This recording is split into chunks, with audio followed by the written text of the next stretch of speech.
All right. So, interestingly, this afternoon, Tyler, I was fed your video, the video that you just uploaded a couple of hours ago of your most recent Street Fighter 6 ranked session. So, what I figured might be helpful, you can take it or leave it, but it might be helpful for other folks as well. So, I figured why not? After I got about 15 minutes into the footage, was why don't I just go over the footage, match by match, as much as you've presented, and then we'll go ahead and do this neat little thing where we use both the footage itself and your responses. Well, I sort of have a dialogue with you, and then also where I think it's most useful, I will try to find the specific replays of your matches and use this neat little feature that's part of replay takeover that will then allow for us to uh, really dig into the meat of interactions, your misunderstandings about the game, any that you might have that you express in the video, that sort of thing. Just for clarity and context, I have been sort of in the fighting game community proper at large for a little over a decade and have been playing fighting games, although not necessarily in a hugely competitive community sense, for probably about half my life at this stage. And I'm not gonna sit here and say that I'm stellar, amazing, top tier tournament player because we all know that somebody could look up my stats in 5 minutes and prove that that's not true. What I can say is that I am presently ranked Platinum 5 in the game in question here, which is slightly above you, which just means that I am experiencing a lot of the same playstyles, player tendencies, that sort of thing, as you are, given that you're also in the sort of like middle platinum range. And that means that a lot of the same problems that you get caught up with occasionally still might catch me.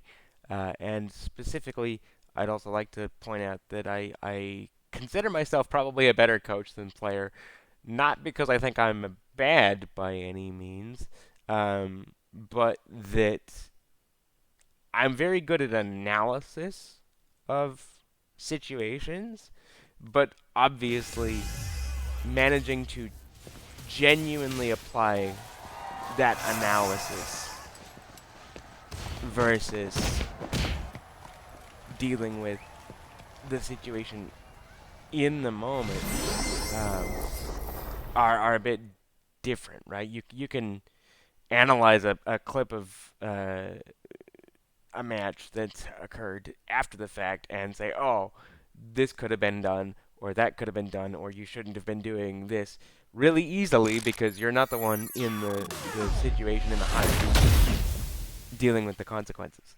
Um, Street Fighter 6. Sorry, he's being a little noisy. But as I was saying, like that's the easy part, right? Is like, oh no, talking shit as one might say, and saying, oh, you could have just done this. That's easy to say when you're not the one in the match, especially when you're not the one in the match who doesn't necessarily know their way around yet, right? Like Street Fighter 6. the biggest thing that gets in my way for obtaining a higher rank is probably just time commitment, right? Like I don't have the luxury of committing the amount of hours that some of you folks who are full-time content creators get, which obviously comes with its own downsides. Um, I wouldn't say that, oh, it's so easy. All you gotta do is play video games. I know better than that, right? Like, there's a reason that my casual content creation on my channel has maintained that status as very casual. As I don't.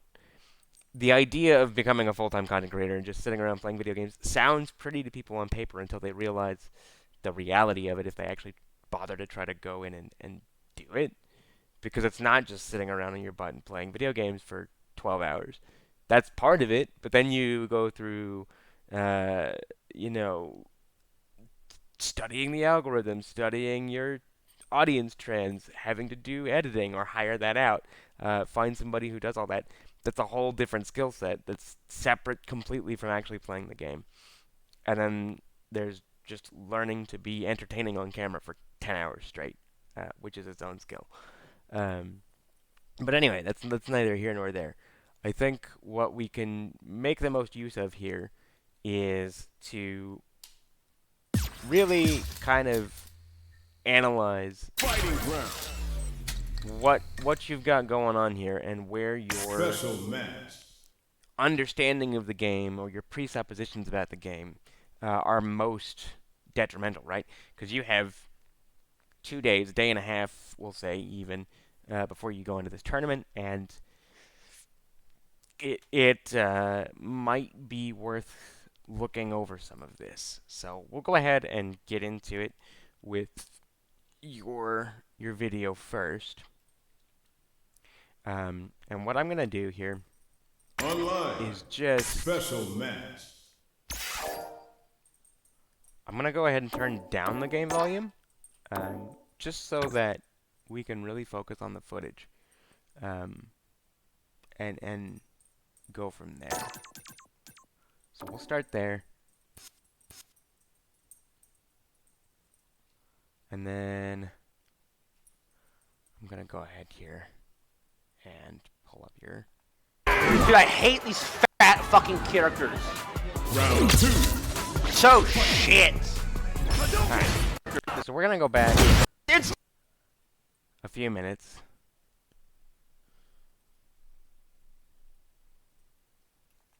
barely even playing. Dude, I play Warcraft 3 for 16 hours a day. Actually numb. Or I like master 2 on my thumb. Misclicking everything. Like it was like Let's start here with this big one. Before we get into anything else, because it's very critical that you understand health things about doing this before anything else, because all of the in-game knowledge and that is great, but you only get one human body and it has human limitations, and hearing you talk about how I've made my thumb go numb, or I've got so many calluses on my thumbs, I'm only playing 4 hours a day, and it hurts, I can't move my thumb. That's concerning. I do want to throw that out there right now, off the rip.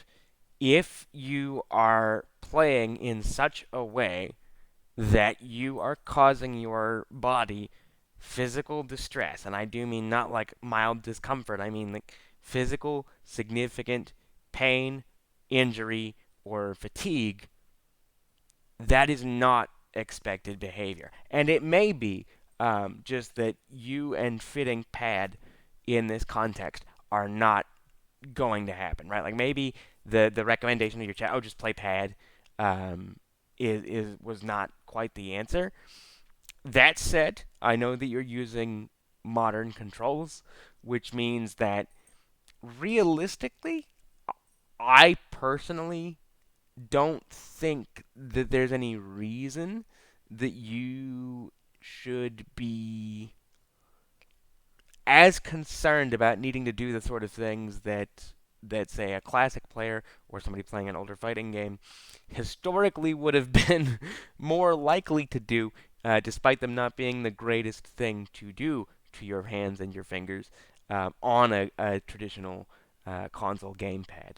So a lot of what's causing this fatigue is probably just physical body tension, right? Like you're putting your body in a very tense position, probably by default. I can't like say it for certain, but I'm just throwing some ideas out here, right? And the way that you press buttons may be overly forceful. It may be with like super tight grip. That's not really necessary, especially when you're modern, where most of your inputs are going to just be either neutral and a single button, or maybe forward and a single button, or even a pair of buttons, right? So one thing I do want to point out is that you probably are putting a lot more force on that D-pad, and maybe even the buttons themselves or the triggers and the bumpers than you need to. So I would just out the gate deep breath, caution, maybe relaxing a little bit, trying to be a little more cognizant of like the tension you're holding in your body and the force you press buttons with, because that should not be causing you long-term or even short-term extensive discomfort. Let's move on. Lagging. It had like a speech impediment, but on 2K ready to play. Yeah, GG. Combo. I at that point I've done really well against Zangief. Actually, again, I'm not warmed up, so this is gonna be crusty, but Here we go. you just keep your distance. And if he jumps in the air, he's anti-air. So easy is this. Great anti-air, great If he fire. does his little lunge thing, you just jump over it. Yep. Yeah. What you're pointing out here in this Zangief match, exactly. Right. This has been the fundamentals of fighting Zangief as a Shoto, which is what Ken and Ryu and others like them are referred to as in the context of Street Fighter since Street Fighter 2. You throw your fireballs, you keep him away, and if he jumps, you anti-air. You have a DP there for the reason of doing exactly that. And all Zangief wants is to get in your face and hit you with some big buttons, make you scared to jump, so that he can then put on his offensive pressure, command grab you, dunk you into the ground. Congratulations, it's been a 3 situations setup, and now you're dead. Right? So preventing him from doing that with fireballs and DPs is very effective. Now you just play for time. Make it come to you. I got all day. Yep. Yeah, you understand. The fact that you are relatively new, I'm sure you've probably played a fighting game or two before, but you openly acknowledge, like, hey, I don't really play these games. I just never played this game. I'm doing this for the tournament, and that's it. But you're already cognizant of things like, hey, I have a 15% life lead. It's not a big lead, but it's a lead. And now, he has to come to me if he wants to make something happen, because he doesn't have the tools to threaten or harass me from the distance that I do. Excellent awareness, excellent basic understanding of one of the more fundamental pieces of fighting game knowledge that I think a lot of beginners just outright overlook. They're busy seeing the health bar. They're busy seeing, the thought of, like, oh, my one combo I learned, if I can just hit this, then I can kill him because he's got 50% left or whatever. Now, use all the resources at your disposal. That means in this game, your drive gauge, your health gauge, your super gauge, and the timer. The timer is a resource. It's a shared resource for both players, but it is a resource, and so is a life lead. Anybody who tries to tell you that a timeout victory is scummy or lame or doesn't count is just somebody who is salty that they could not win, or that they, are salty that they had to watch somebody time out because they have some weird, skewed sense of what is considered honorable in fighting games. It's nonsense. Timeout wins are valid.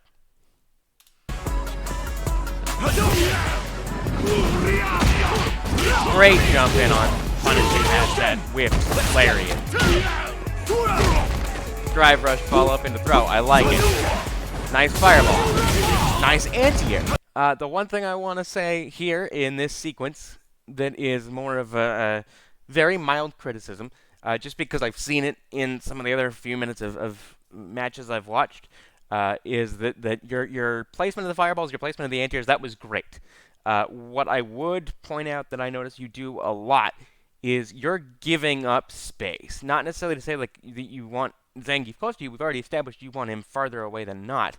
But like right here, for example, you get the jump in, you get the Dragon Lance side switch DP. You drive rush in to get the grabs, then you start backing off. That's fine. He goes for a jump, and you continue to back off.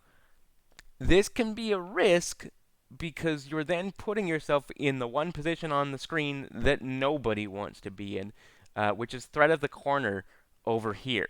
You do not want to find yourself in the corner, least of all against somebody like Zangief, who can quite literally make your life flash before your eyes into a KO screen in the span of about 20 seconds through effective use of the corner. So here where you should be backing up until this DP, I would caution maybe standing your ground just a little more firmly, a little more often. Otherwise, great sequence.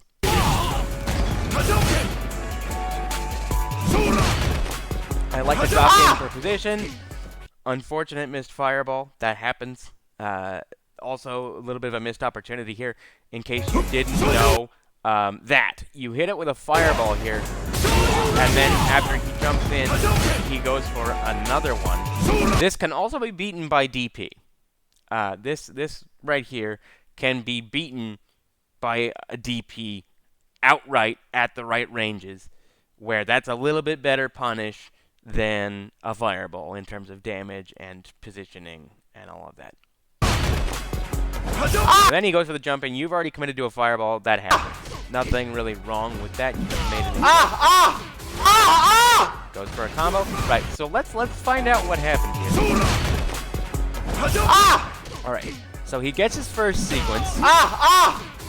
And then you did. Oh, okay. You just crouch blocked. So that was, you were hit with an overhead. That's all that means. Jump ins are overhead, so you have to block them standing.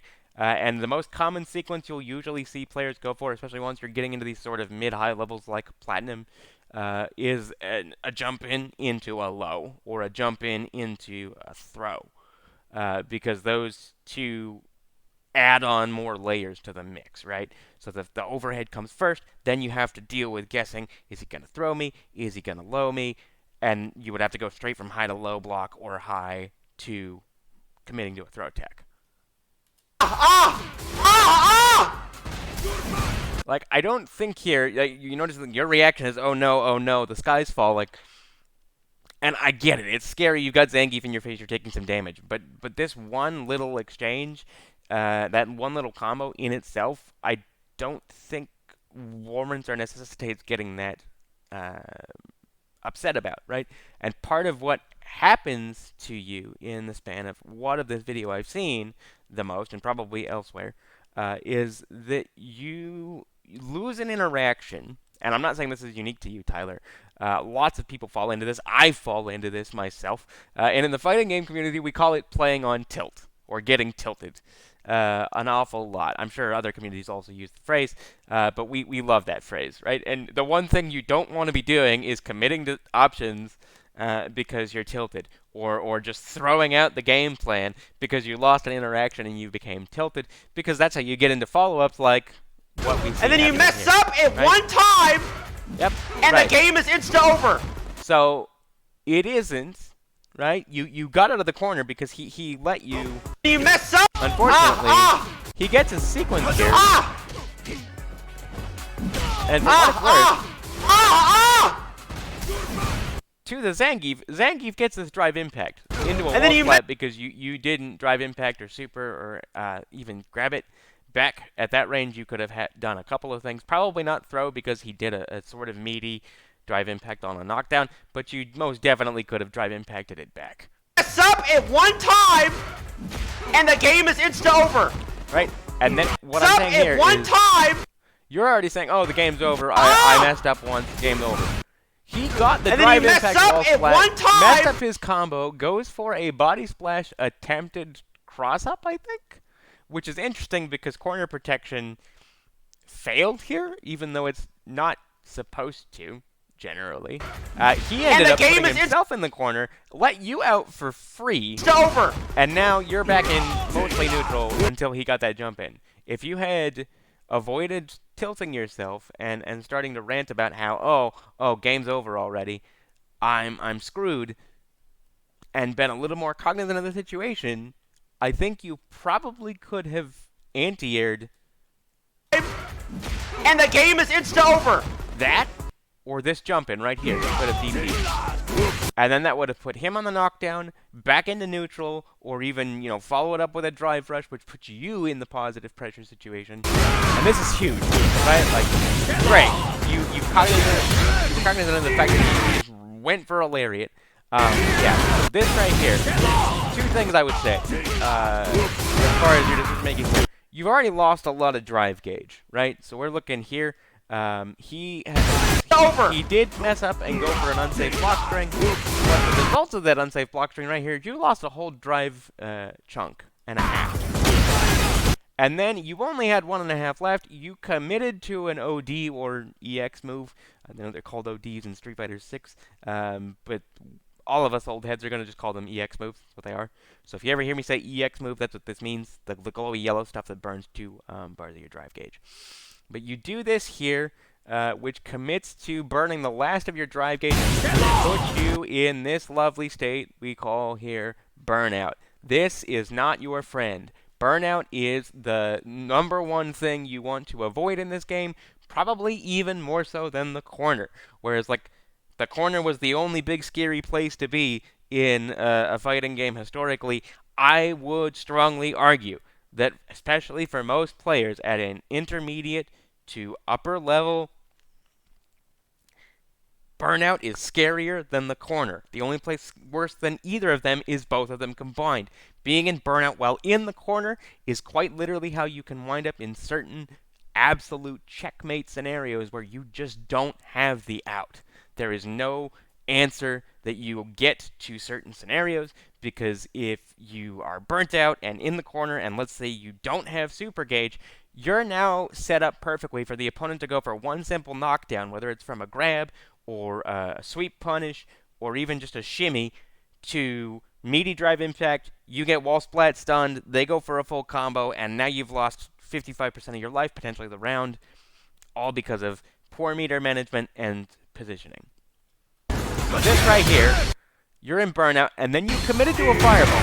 Now, this is probably just character matchup knowledge, but Zangief, when he pops that super, is level 2. Can go through fireballs, and then it has something they just pull you in. You're in Burnout. It's scary. He does have the drive rush extension, but even if he didn't, right there, right? Let's say he had no proper extension. This is all he got. He doesn't know that he can combo off of that. He doesn't know that he can drive right off of that. What he's still getting is a position where you are now going into a knockdown. You are in Burnout. You can take chip damage. And he just has to sort of walk you down. He has the advantage, because even though the life bars looked sort of even,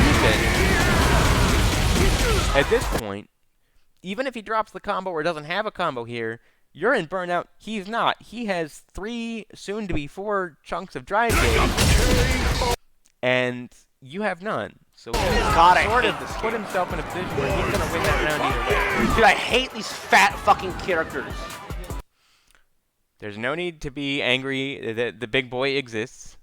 You just got to keep the big boy out of your face. Round 2. So shit. Great fireball, great anti. Right? That's a safe fireball. At that point, he has no super meter. He can't press number 2. And then you anti-air jump. Perfect. The only point I want to caution here is you go for a lot of these EX DPs, where that's not necessarily required. It's really You can just use unfortunate. heavy One DP. grab. Use heavy DP. Use no drive gauge DP more often than you're using the metered option. Unless you need to cover a jump angle that requires Ken's extra forward travel on the EXDP, you should be using heavy DP more often than not, because otherwise you're just burning drive gauge for not that much extra damage and risking putting yourself in burnout again, like we saw in the first round. Just my entire bar. Great conversion, nice punish. Let's see. Given the situation on your mark setup, It's really unfortunate. One grab does my entire maybe bar. not hyper optimal, but not a bad jump in punish. You like that? Hey, block that. That's not safe, by the way. You just need a better punish. Longer range button to start. Great anti-air. Again, I would caution the overuse of the drive gauge. Great anti-air with the dragon ladder. Probably not intentional, but it worked out. That was a very unusual. Yeah, so you're doing again here. You burn a lot on the EX Jinrai as well. In this match, especially, I thought you burned probably 80% of your drive gauge spent on EX Jinrai. And I don't think that's necessary. It's unsafe. It's Dog shit, man! Blocked correctly, and you're burning a lot of money. Absolute filth. Great round though, and it worked out for you. But I would just caution the overspending.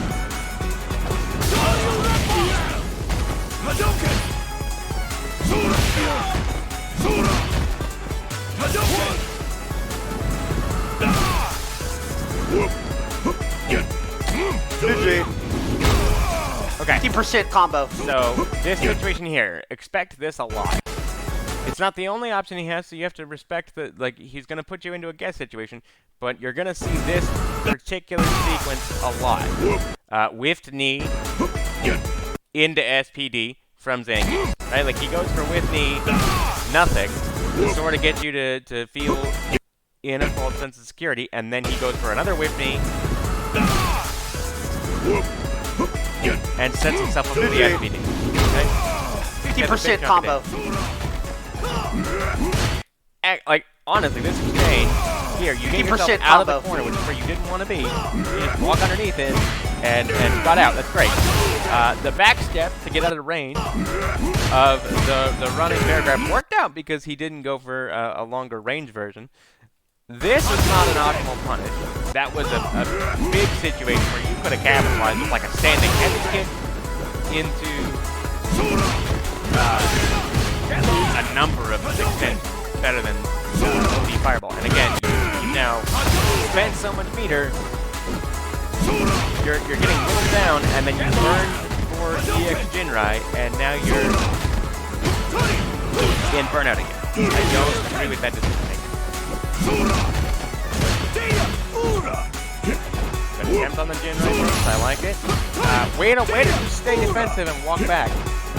While you're in burnout, though, this time. You didn't take a whole lot of damage. You didn't take a whole lot of damage. Great anti. Excellent. More punish, but we take little bits of damage better than nothing, right? Like Jinrai fake mix into 3 damage. This was one that stood out to me when I first started watching the video. You are DIing a lot of jump-ins. That's not a thing that you can reliably do against most standard jump-ins. Some characters do have exceptions. They'll have moves that are either command normals or special moves that work out of the air that you might be able to drive impact and get a true punish counter DI. That said, don't expect that you can anti-air DI most things in this game. It's not real. And once people at higher levels start playing you, or people who are better at understanding when they should be dealing with DI, they will just drive impact back, or they will super back, and you will eat a bunch of damage for doing this.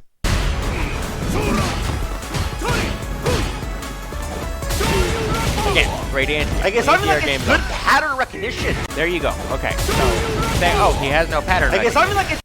You did this the first round. This exact situation. Got the anti-air EXDP, threw a fireball. At the time, Zangief had 2 bars, just like he has 3 here, and good he pattern burns for level 2, gets to so suck, dog shit. Gets to punish like he's you. literally just messing up the same exact thing he's been. Right. So you say, oh, he had no pattern recognition, he's just messing up the same thing. Right. He did mess it up. But the reason he messed up the same thing is because he did recognize the pattern. He saw the pattern of, he anti-aired me, now he's going to throw a fireball. It worked out for the first round, let me try again. And you threw a fireball, and it worked out for him again, just like it did the first round. Messing up since we loaded in. God, he's going to fucking win, it's so retarded. Right, okay, so, Same two things. Like he's This literally happened. just messing up the same exact thing. Because here, Like he's literally just you messing put yourself in a dangerous spot. Like there's no easy answer to this. There's no nice way out of here. Because of the situation you've put yourself in up to this point, you are taking a risk either way. But what I would have done in this situation right here is I would have committed to a parry. Right? The odds that this Zangief player at this level in this match, based on what we've seen and what we know about this player, we're going to go for an empty jump SPD or regular throw or anything else that isn't a strike, were pretty low. up the So here he gets the strike same into exact another strike, which strips the last of your drive gauge, puts you in burnout, and now you're once again in burnout for the 3rd time in this single match. He's been messing up since we loaded And he in. now gets to just come in at you and get all this chip damage God, and he's gonna extra block fucking time. win. It's Because not only does, just for the record, not only does burnout put you in a threat of chip damage, it puts you in extra block stun, which means that stuff that you normally might get away with punishing because it's, say, -2 or -3, which means if they commit to a button, they're going to get punished because you get to act first. It's now plus an extra 4 frames. So something that's -1 is now +3 for them because you're in burnout. Which means he gets to run new offense that wasn't available to him before because you're in the corner and burnt out and have basically no health, and he has a full drive gauge and a bar of super. The only defensive choices you really have here are committing to jump back, maybe a backdash if you think he's going to regular throw to try to beat that, and wake up super of some flavor because you do have 3 bars of super. But now he gets to commit to chip out, and this is here. It's fucking win. It's so retarded. You commit to an option. It happens to work because he committed to, I'm assuming, a jump because he got flipped out by your strike. But you sort of God, he's gonna fucking win. It's so retarded. Wailed on whatever sequence you had chosen in your head, and as a result, the flip out makes the top of that sequence whip. Which means he gets It's so bullshit. This all could have been avoided. Shit. How's it time to be D5 now? No, you rank up so slow on this game. I guess it's not slow because I'm seeing it as days, but you get +50, -40, unless you go in an in-game winning streak. It takes like what, 2,000 something to promote? Do the fucking math.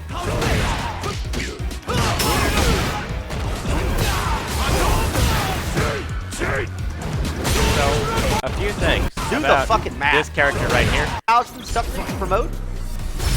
This is Akuma. Akuma is very scary. He is the Swiss Army knife made of paper mache. So his health values historically in Street Fighter have been consistently lower than either everybody else on the cast or almost everybody else on the cast because his option set is wider than everybody else's by a significant margin. So he suffers that consequence. But that said, as people like to point out all the time, oh, that's not really balancing because who cares that you're low health if you just never get hit? And that can often be the way that fighting this character feels. Because he has so many tools to deal with so many situations and put on so much pressure that all the little health in the world means very little when you're being wailed on by 77-way mix-up. Right? So he commits to fucking math. What, 2,000 something to promote? Yeah, OD Health Fireball, which is a decision. So he is reading that you're going to commit to a fireball, which you did. And he does the same, commits to his multi-hit fireball, The which fucking wins math. that exchange. Great Dragon Lance on it. Could have gone for better pressure, but okay. Okay, here we go. He gets a knockdown with drive reversal. You got hit by a fireball and then committed to throwing a fireball back, which is a bit unfortunate for you because you were in hit stun, which means that he, no matter what he does, throws another fireball, jumps, walks forward, he's going to get to act before you because you got hit by that fireball. So he does. He jumps in and goes for an air fireball. You already committed to a fireball, so you get hit with it. Again, great anti-air. Usage of the last of your drive gauge on an EX spend, at that angle, not necessary. I would have just gone for medium DP. Just go for non-EX DP. That angle would have still anti-aired. You would still have drive gauge. You might even start getting a little bit back right here instead of being in burnout.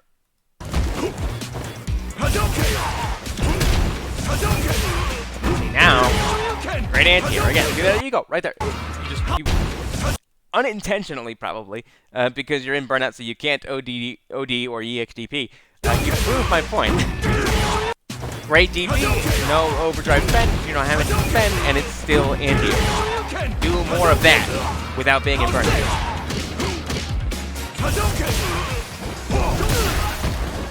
Yeah, DP will sometimes lose to air fireball against Akuma. Just be aware of that. That's one of the few air options in the game that is designed to sort of make anti-airs less consistent. So you just have to watch out for how much the Akuma player is committing to air fireball to try to preemptively stuff your attempt to anti-air them. There are ways around it. We can get into those in a little bit, maybe with some replay takeover.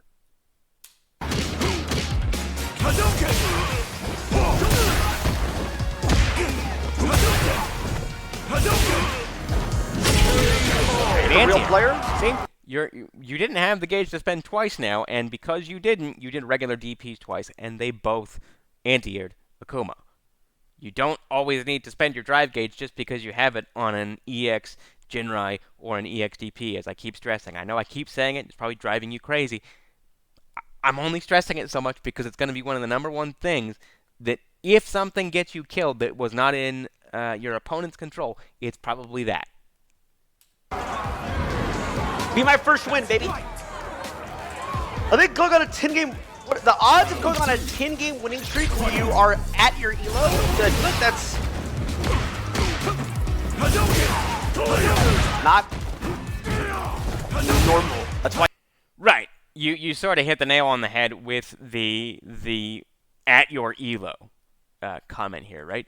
I know somebody follows up and explains to you, but yeah, the goal of the 10 win streak thing in Platinum was never to let people who are actually at Platinum skill levels speed run their way into ranks they don't belong in.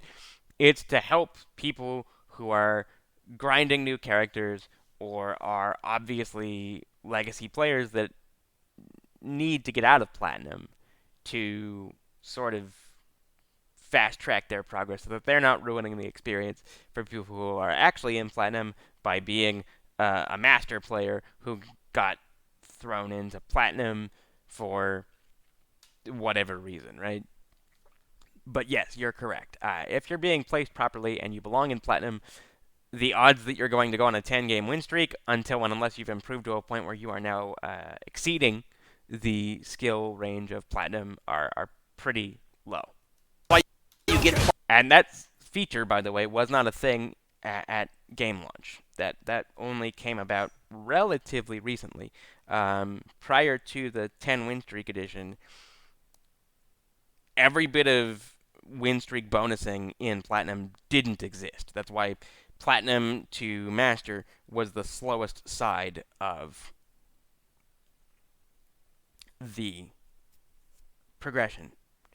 Everything up to Platinum, you got a win streak bonus that sort of multiplied the more the streak got longer, and then Platinum hit, and you were stuck with, as you sort of hit on, roughly 50 points a win, roughly 40 points a loss. Plus 1,000.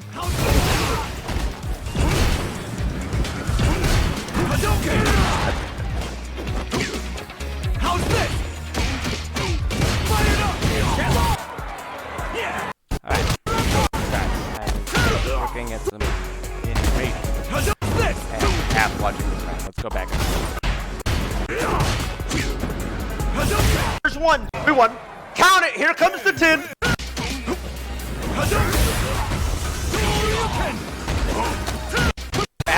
I was saying the other day that you would climb the 40% win rate because of the winning streaks in like pre-platinum.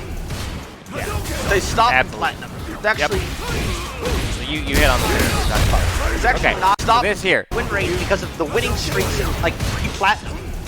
You They committed. stop in platinum. It's actually not fast. Here to It's actually the winning streaks in like pre-platinum. an EX They stop in Jinrai. platinum. It's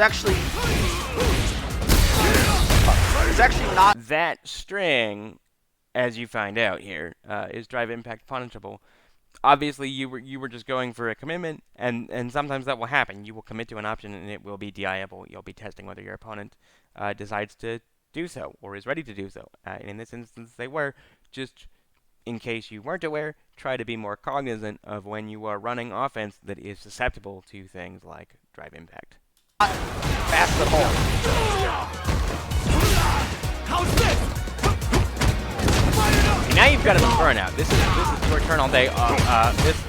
This was the bit. This was the bit. I remember this because this is where I mentioned it earlier when I came back here. But again, I watched about 15 minutes of your footage, before I decided to come here to my computer and do this. But this sequence, this round, this match was where I saw you, I think, burn like 3 or 4, maybe even more EX Jinrais, and you spent so much meter on unsafe string on block, because as you see here, even in burnout, you EX Jinrai, he blocks the mix correctly and gets a sweep upon it. That's why you need to be more cautious about how both you spend your drive gauge and how often you're committing to full Jinrai extensions. Sometimes the best way to use his Jinrai kicks is actually to not finish the sequence, because the middle part can leave you in a true mix-up situation where you can either commit to the high-low mix or not do either, go for either a throw or a shimmy.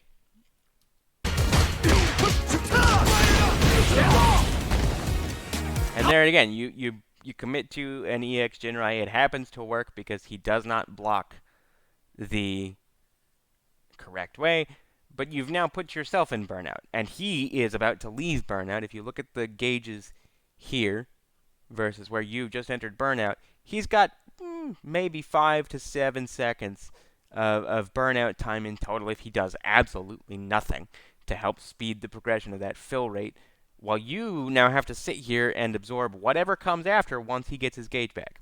How's this? Jumps back on his part. That was a commitment. It's respectable in certain contexts. Sometimes you will see players go for this, a raw DP on their opponent's wake-up. Just be aware that that is a strong commitment.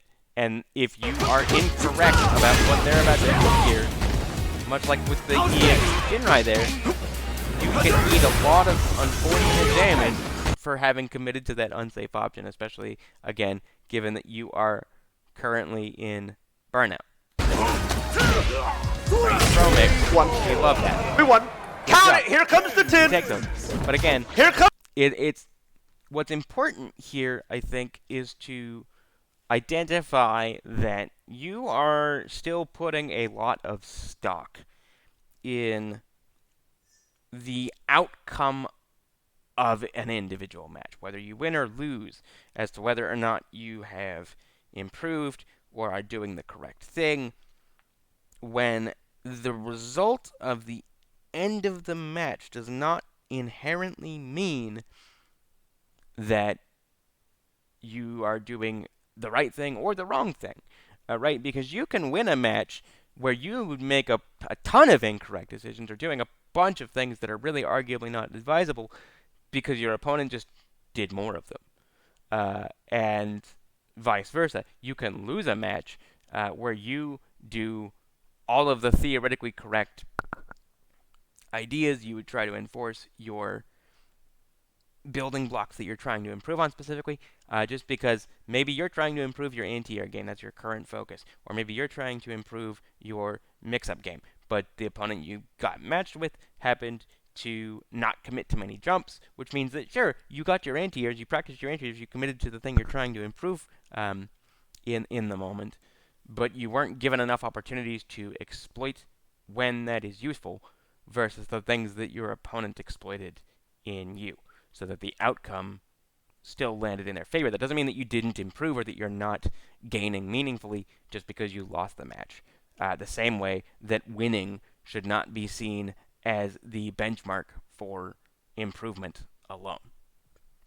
Right here, because I bring this up because we just went over a handful of mistakes that happened that were very high risk from you and your opponent in this match. So even though you won the match, tightening up those holes would have led to winning sooner and winning in a more convincing, less dangerous fashion. Comes 10. There's 1. Good G.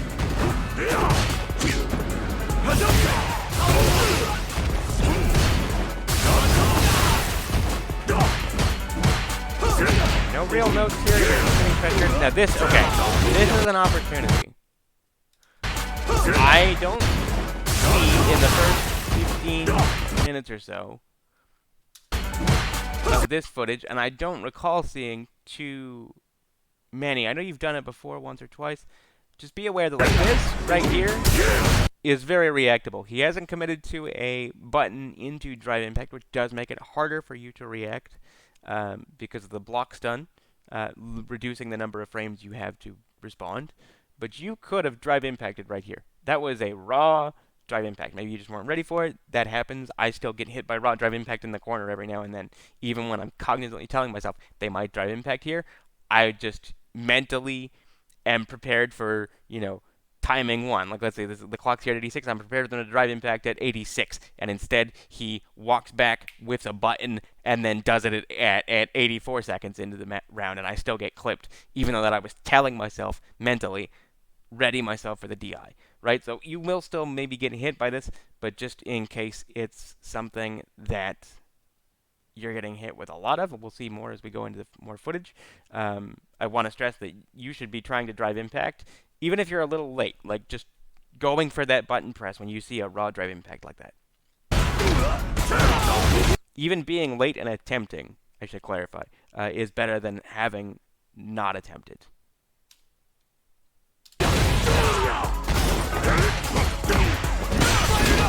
Big pressure. I don't, again, the EX Jinrai I spend here was, I don't think even necessary. I think, yeah, so you had the burnout there with just the fierce. That's huge.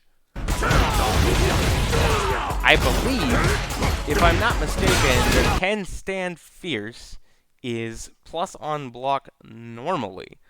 It's one of the few buttons I think in the whole game that is. Let's see here. Okay.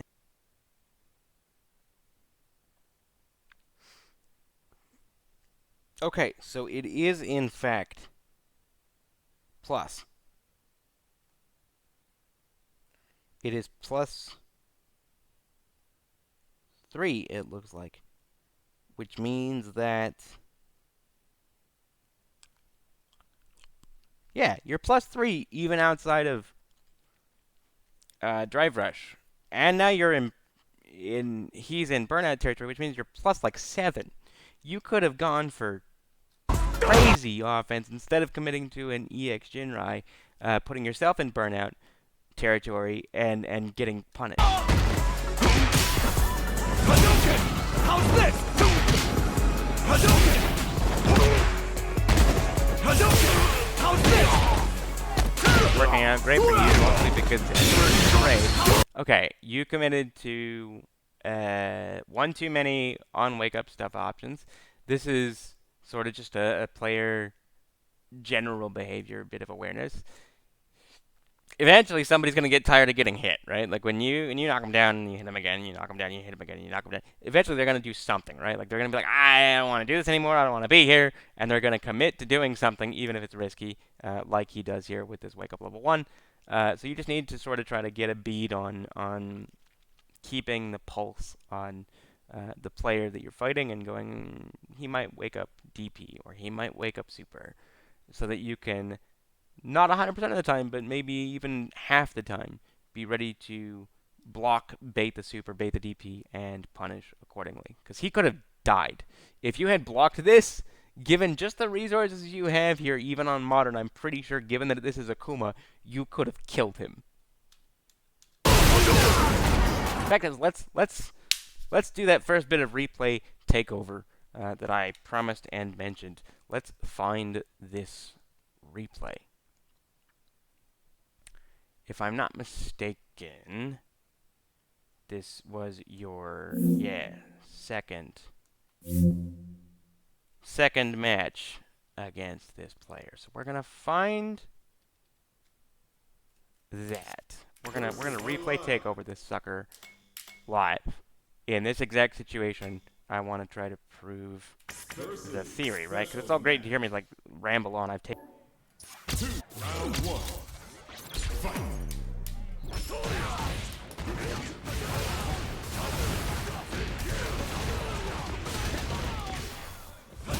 Okay.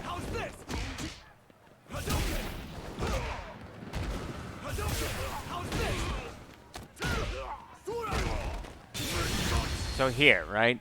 Here is where he goes for his crazy reversal.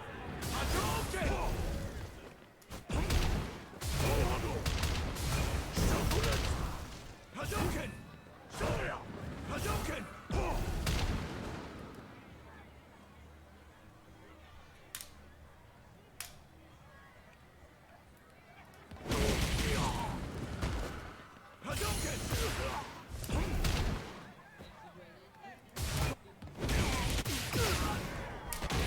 Right? He gets his reversal right here. You commit to the Jinrai. And as a result,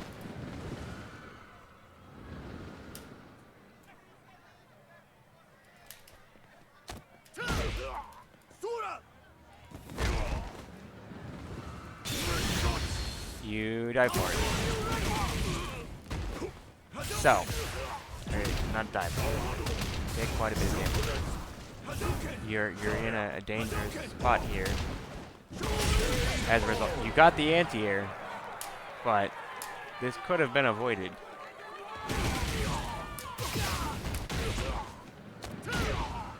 Here. Right here. This is where I'm going to do the takeover.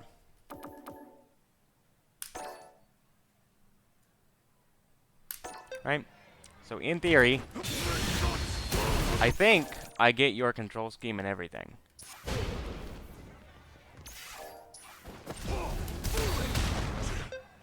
Yeah, excellent. Okay, it just gives me the control scheme. Yeah, okay. So I get your control scheme and everything, even though I'm a classic player. This is great. It just means I can prove, right? Like, let me find your button layout here. Light,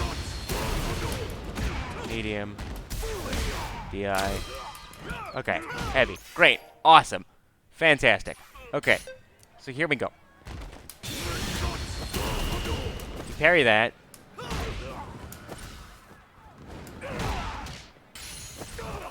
Right? So, this is kind of the thing I'm talking about. With cognizance, sorry, I had to get adjusted to your controls for a moment there. But with cognizance, you can do things like this. React to the super, big punish.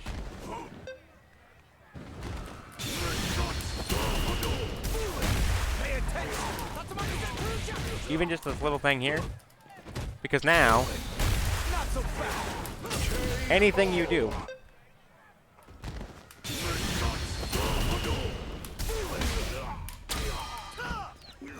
that's huge, right? Like, if you're really ready for it, walk up in his face,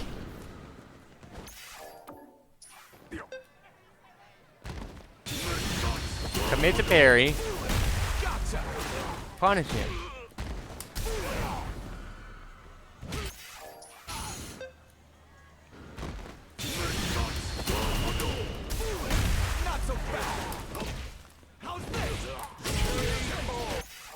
Right, like there's so much you can do here.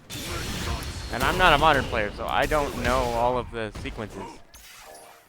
If you think he's gonna go for something super unsafe, you can delay your punish to go for the wall splat, as we see here.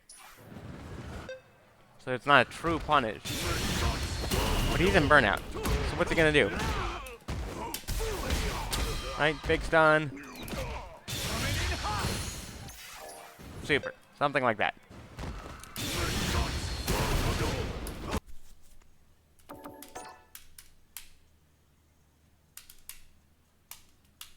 Okay. That's why my buttons weren't working. It had set things to a different button layout. I understand things now.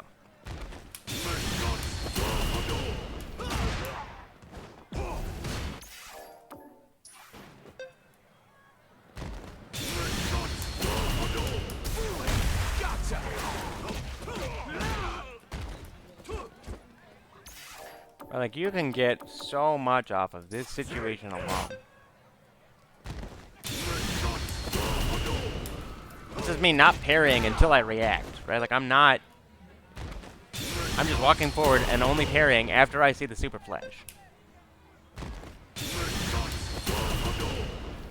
I'm not committing to parry because I know the super's coming. I'm walking forward.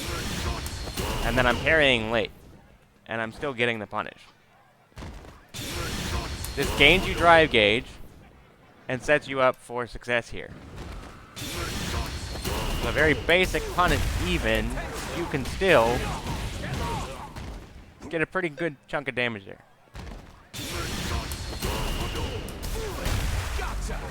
This is suboptimal stuff because I don't know how to play this character.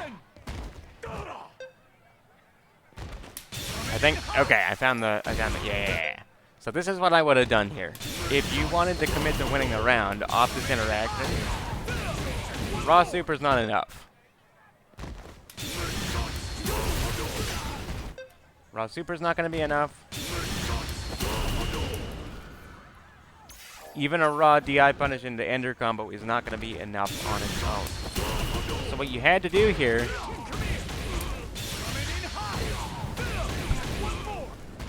was either go for a level 1 Ender because you wanted to put him in a chip out situation, or you could have arguably gone for probably what I would do in this scenario. Let me see if I can... Okay, yeah, so you get manual DPs as an option. I wanted to make sure, because that's quite a bit of damage.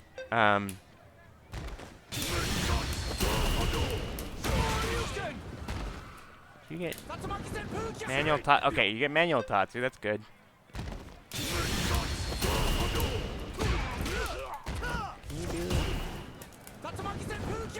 Can you do? Yeah. Okay. You have options. If you want to get really good at your execution system.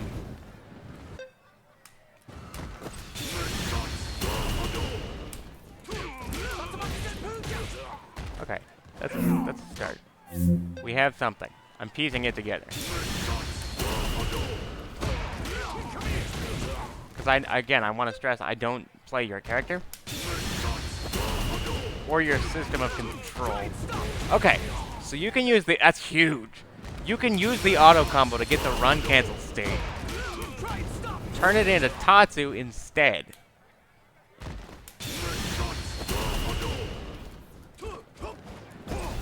That's big.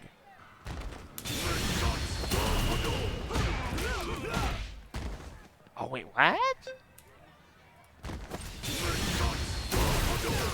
It's time to parry, because I'm trying to just go for the setup now and not the... I'm not worried about the parry component, because we already kind of discussed that. Yeah! That's big.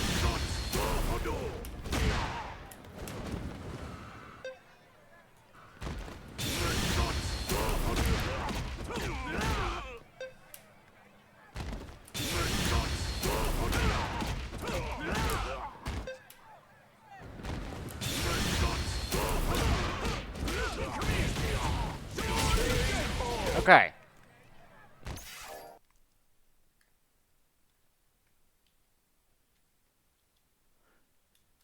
So, as we found here in the footage that I showed you, in the replay takeover, as it turned out, the best option for you there in that super situation, a reminder, Fucker.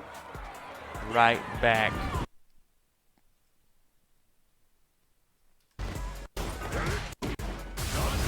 Here comes 10. There's one. We won. On it. Fast, but it's actually Right back.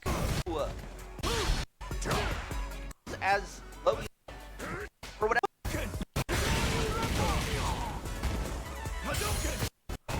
Right back here. This one right here. The best solution here actually would have been to walk forward and then be ready to parry if he had done most things. But given that it was a raw super, you had the time to decide between and react neutral jump to punish the super, or a parry if he had done a regular wake up button. So then you wanted to, as I did in the footage that you'll see, do a raw neutral jump into your air heavy, jumping heavy, and then link that immediately into your medium auto combo. Pretty simple stuff, handful of buttons, and it would have killed him right at the health level that you have him after this anti-air. So you could have won this round at precisely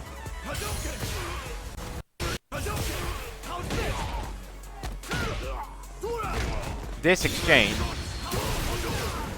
instead Fucker. of where you ended up doing so. Well, actually, what's the point of even smurfing? Because can't you choose your elo start, like chess? Or these cringe, like, people that have, like, 17 wins in a row? Or whatever? It's not 17, but, like, 12? Oh, hold on. Are they intentionally classifying themselves as low elo?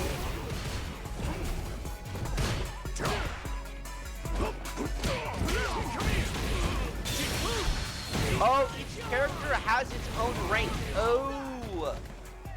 Okay, that makes sense. Oh, so this is fine. Little sloppy, but typical play at these levels from everybody around. Otherwise, a little bit of, yeah, unfortunate there. Didn't check the throw.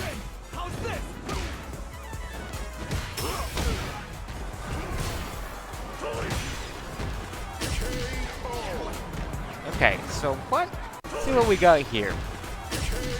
I want to understand why this happened. Okay, so you burn him out.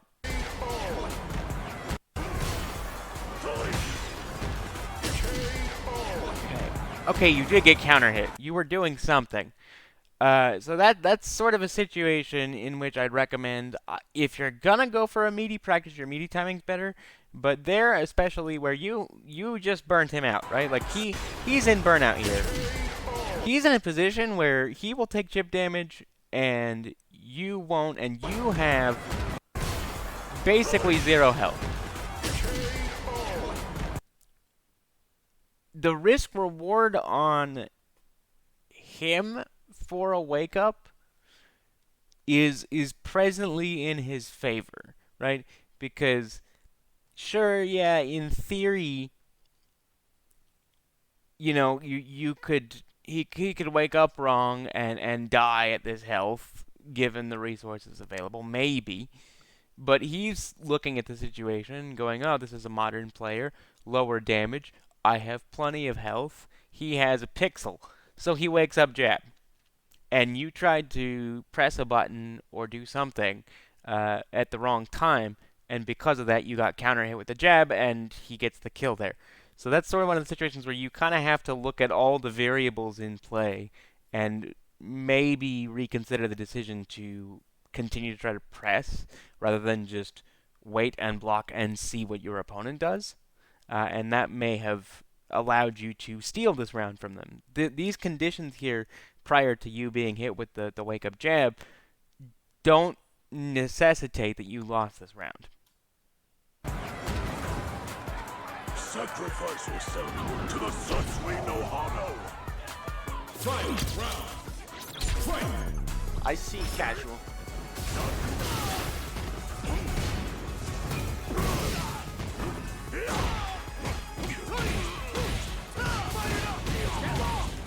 Okay, here we go again with this was where I saw the bit more so even than the previous rounds, where I kind of mentioned you're burning a lot of meter on EX Jinrai, and it's kind of working out for you here, but it's still a lot of meter expenditure for not a lot of reward, and I think you should really try to get out of the habit of doing so. The same way as I've asked that you look at the way you spend it on EXDP as well for basic anti-airs, when you can oftentimes probably just use the regular medium DP even on the auto button, or learning to input a manual one if you need the light or heavy for speed or angle.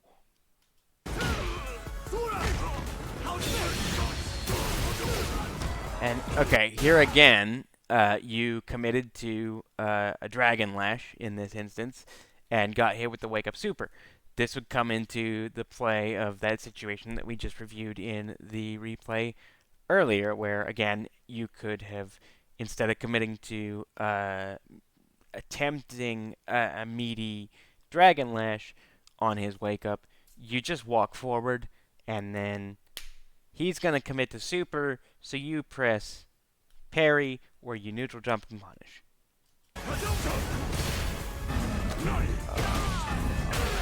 That there, I did not call it out earlier. I know you were hit with one of them in, I think, the first or second round of the first game. That's a command grab. So it comes out of his teleport. It's about the only option he really has.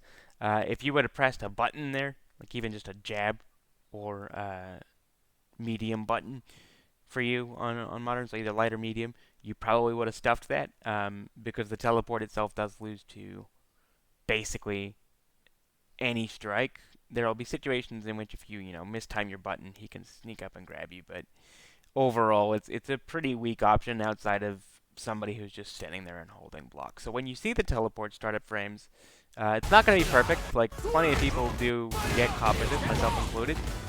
But when you start to see these animation frames here of the teleport, that color change, that teleport, you should just immediately plan on either jumping to try to really bait and punish the command grab, or at least sticking out a jab and seeing if you can stuff it.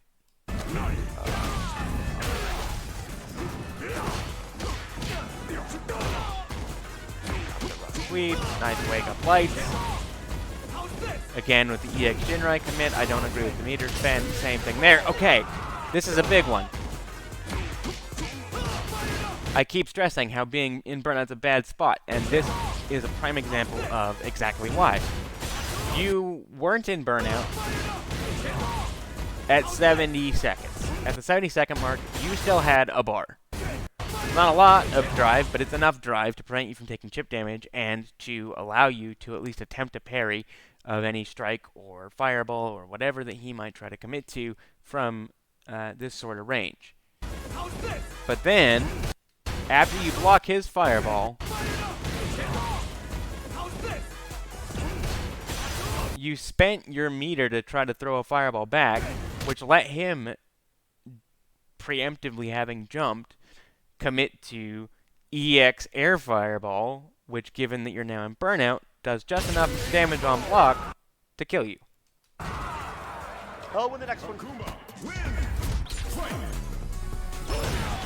Ah. Tosses through your fireball, that just happened. Okay, now I'm not sure what's going on here. You sort of ran into everything. The Tatsu's, that's fine. That's, you committed to a fireball, he committed to a Tatsu because he knew you were going to commit to a fireball. He had the right read, he got the Tatsu. But this, what are you trying to wake up with here? I see the reversal flashing. That's a Jinrai. That looks like a Jinrai again. Or not a Jinrai, excuse me, a Dragon Lash. A Dragon Lash. Why are you trying to Dragon Lash from full screen? Genuinely asking. Like, I'm not quite sure what the thought process there is. None of them are going to reach from that distance.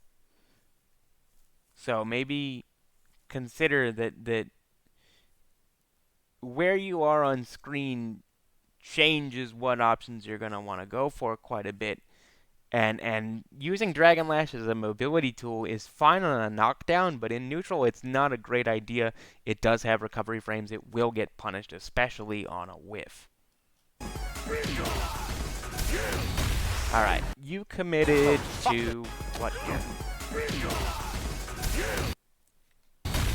Is that looks like Jinrai kicks. I could be wrong. That could just be a standard button, but that looked like the startup of a Jinrai kick sequence. And he swung for Dragon right there. That's just, he made the read and was correct.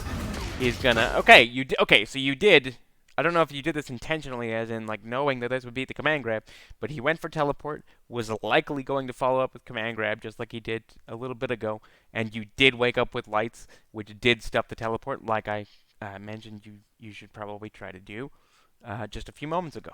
Good.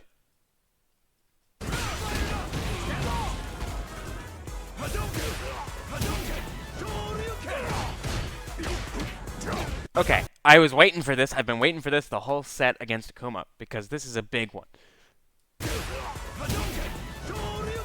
This button right here. Akuma's stand roundhouse in this game is in a unique position that makes it a little different than previous entries for good reason. In some iterations of this character, this button was even more ignorant than it is in its current iteration. And it's still pretty ignorant here. The good news is, while this button does give you plus frames on block, like he does here, which is why he counter hits you, as you see, when you try to press a button afterwards. You can duck that. So this only hits standing. If you're crouching, when he presses this button, it whips. And it's a very short window to punish, but you can punish it. It's not optimal at all, but again, I'm not a perfect human being, so I'll just say right now, when I fight Akumas and I see this button, if I have the reaction time to duck and bait that, or if I'm already crouch blocking and they happen to commit to it because they think I'm going to stand or whatever, I'll just go for the easy stuff. It's just crouching short, jab, jab. It's not a huge punish, it's not a ton of damage, but it does at least show them, hey, I'm looking for you pressing this button and whiffing because I'm crouching, and I'm going to poke at you every time you press it. And you know, when my reactions are really on point, the handful of times that I can manage to pull it off, sometimes I can at least get that crouch jab, short jab jab into crouch short jab, maybe EX Tatsu as Ryu, so that I get some screen space real estate back. Because they especially love to go for this button for plus frames in the corner. So that's the dissertation on how to beat Akuma's abusing stand roundhouse. You just crouch block, and when the first hit whiffs, you punish. Even if it's just a little baby punish, you punish them, because then they're scared to keep pressing that button as often.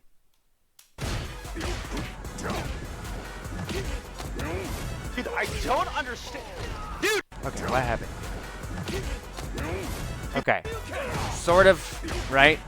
Gets the counter hit, keeps poking because he's got hit stun advantage because you're in hit stun, so he's got frames that you don't because you're coming out of hit stun, he's coming out of recovery. His recovery is lower than your hit stun recovery because he's just doing a move, you're getting hit by a move, it's a penalty, right?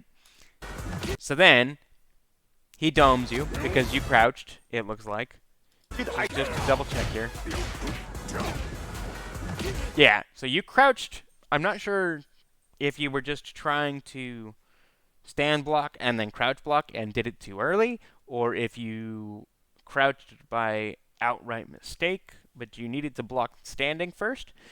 And then all he does here is he goes for the mix-up that I kind of mentioned fairly early on in my analyses here, which is that you'll often see after a jump-in attempt, they will go for a jump-in, and if it doesn't land, if you block it, then they will either go directly into a low or a throw. Higher level players will sometimes even try to throw a shimmy into that option set because they maybe see that you've started teching the throw attempts when they go for the throw, so they'll start to shimmy to get you to whiff the throw, but that's a little bit higher level than we need to go right now. So we're just going to stick to jump in, you block, or you don't block, throw. Now, he hit you with this jump in, but still had already committed to the throw, likely because he believed you were going to block the jump in. All you had to do here was either throw tech, anti-air, before the jump in landed, or just block correctly. And you would have been at less disadvantage having blocked the jump in than you were being hit, so he especially got to just run that throw mix on you for the round. Understand, dude. Can some of these, brother, are some of these champs like have faster attack animations? Do some of them have longer legs, so they have leg distance? Can some of these champs grab from further? Is it a yes to all those? God. Yes, yes, and not really in order to those three questions. Some characters do have faster attacks than others, but there's sort of a general range, a homogeneous space of frames that most characters' buttons of a certain variety will sort of sit in. As far as range on buttons, which we would call pokes, yes, different characters have different ranges at which their buttons may be effective. So you might have two characters where you both press stand heavy kick, but your stand heavy kick and their stand heavy kick might not cover the exact same space. And likely they also will have different amounts of startup frames and active frames and recovery frames to sort of counterbalance that. So if somebody has a heavy kick that takes a long time to start up compared to other heavy kicks in the game, there's probably a reason it takes those extra frames of startup. It's probably because that heavy kick compared to the average heavy kick, air quotes, has more active frames or might just stick out much further, right? So you've got to give it some sort of downside. You can't just have somebody who's got a 3-frame heavy kick that has 11 active frames after a 3-frame startup and also covers 3/4 of the screen. That would be silly. So you end up with characters that have more startup, less startup, more active frames, less active frames, and more or less range, just sort of based around giving them a character toolkit identity. Complete dog shit.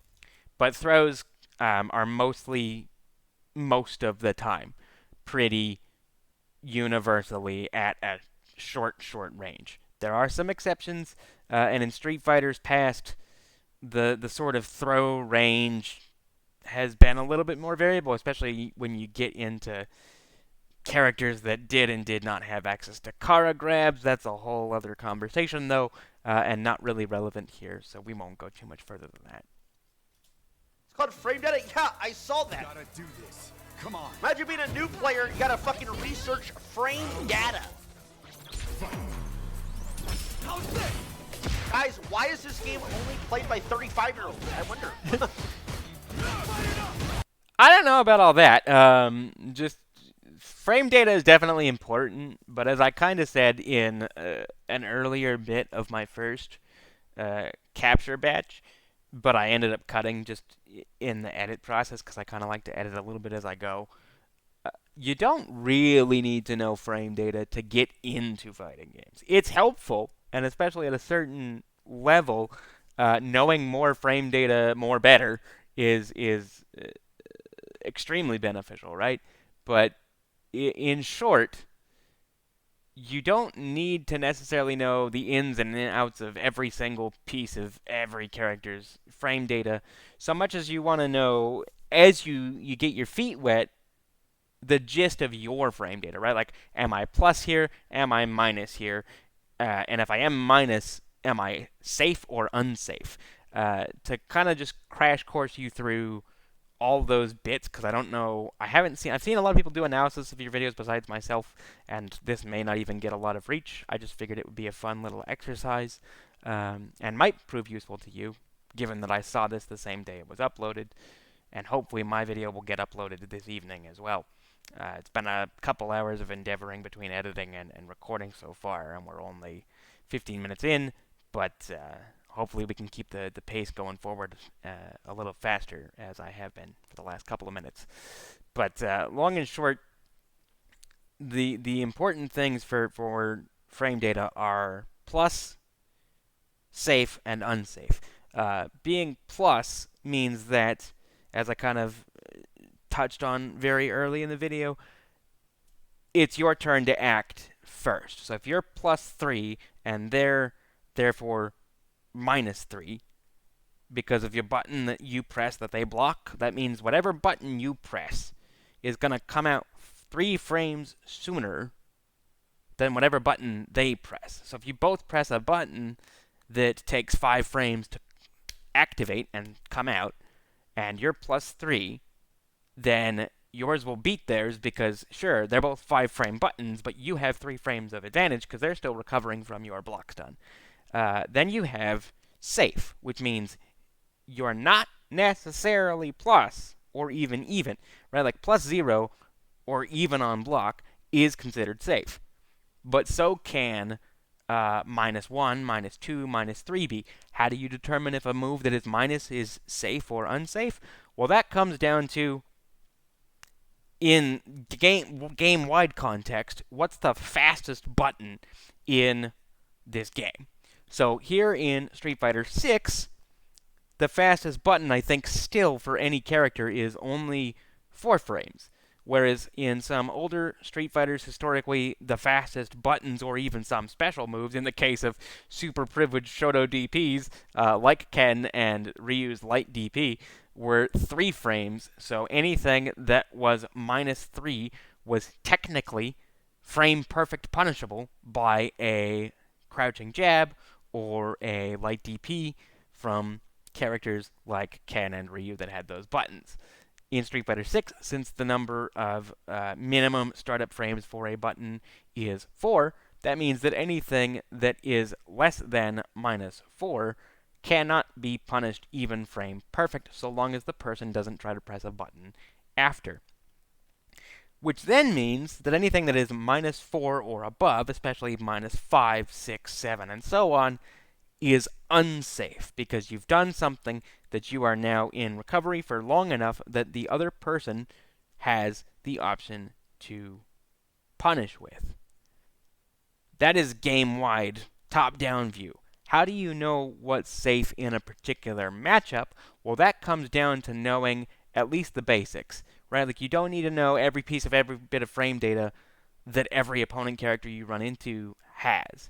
But it is useful to know at least the top level stuff, like the fastest button that this character has is only 5 frames instead of 4, for example. That's a useful little tidbit to hold on to because it lets you remember at least the light little bits of like, hey, am I safe running this offense against this character, yes or no? That means you don't have to get into the weeds like what all of their little frame data numbers are, but you know enough to know, can I run X offense ender versus Y offense ender against this character? Just by knowing their fastest button is 5 frames.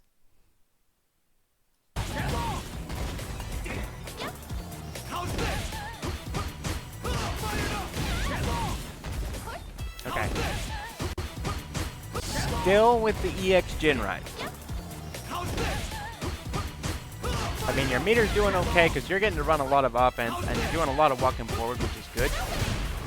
Okay, that could have been reacted to, but maybe you just weren't ready.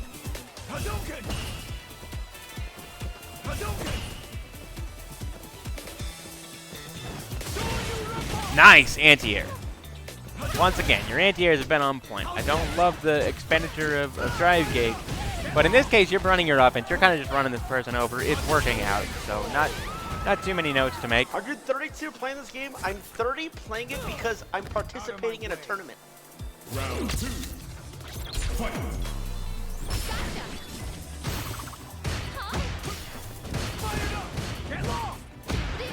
See, there, okay. That's one of the reasons that I'm not in love with the way that you keep attempting to abuse and overuse, I'm going to be very honest, EX Jinrai. Because they're unsafe if blocked correctly. It's a good chunk of your drive gauge down. And then, because they're unsafe, if you are blocked and punished, you then take a punish counter to boot, which then burns more of your drive gauge. You have almost full drive gauge here. You take on a little bit of drive chip because of her fan. But mostly, you're looking at full gauge. We'll call that basically full. You've got 5.5 bars, we'll call it. Right? You burn 2. You then take another half a bar in punish counter drain. And now she's just getting to run offense because she got one knockdown, and now you're in the corner.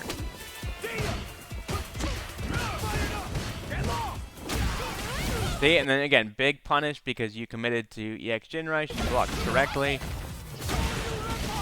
EX DP, respectable reversal, but again, let's be aware here. Look at your drive gauge here. I wanna see. Okay, website won't let me zoom in. I wanted to zoom in and get maximum funny with it. But look at that. That little orange pixel there. That's all the drive gauge you've got. because you burnt. Kappa. You had 3, basically 4, right? Here we go. You're down to 4 again. 4. Drop yourself to 2. Now you've been dropped to like 1 3/4. You're recovering. You get 2 again. You just barely recover enough drive gauge from the span of being knocked down to ripping out this EXDP to not be in burnout. That little bit of gauge that you have left isn't even gauge you started that interaction with. It's gauge that you built back slowly. Without that, you would be in burnout right now.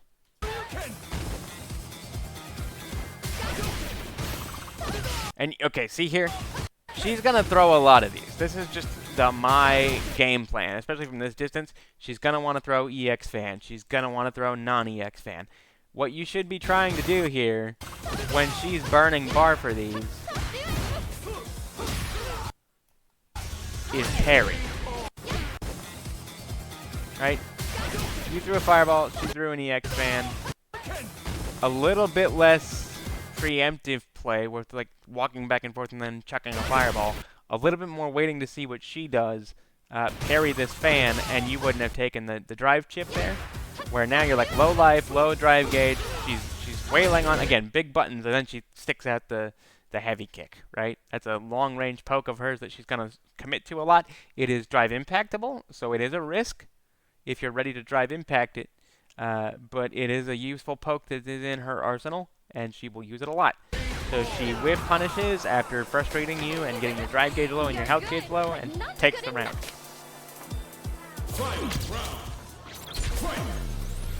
I see silent.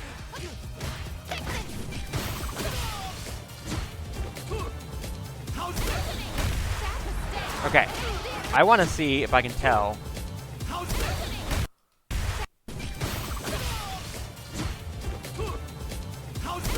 Might have been a reaction. Unlikely to have been a reaction. They might have just committed to it, figuring whatever you were going to press was going to be unsafe. They were right either way. Could have been a reaction, though, to you trying to do raw Dragon Lash in neutral. So once again, I want to stress, I said it a little bit earlier, Dragon Lash in neutral is not a perfect option. You can throw it out every now and then, especially at the right distances, because heavy Dragon Lash is plus, but it's not something you want to get too comfortable crutching on, because it loses to things like this.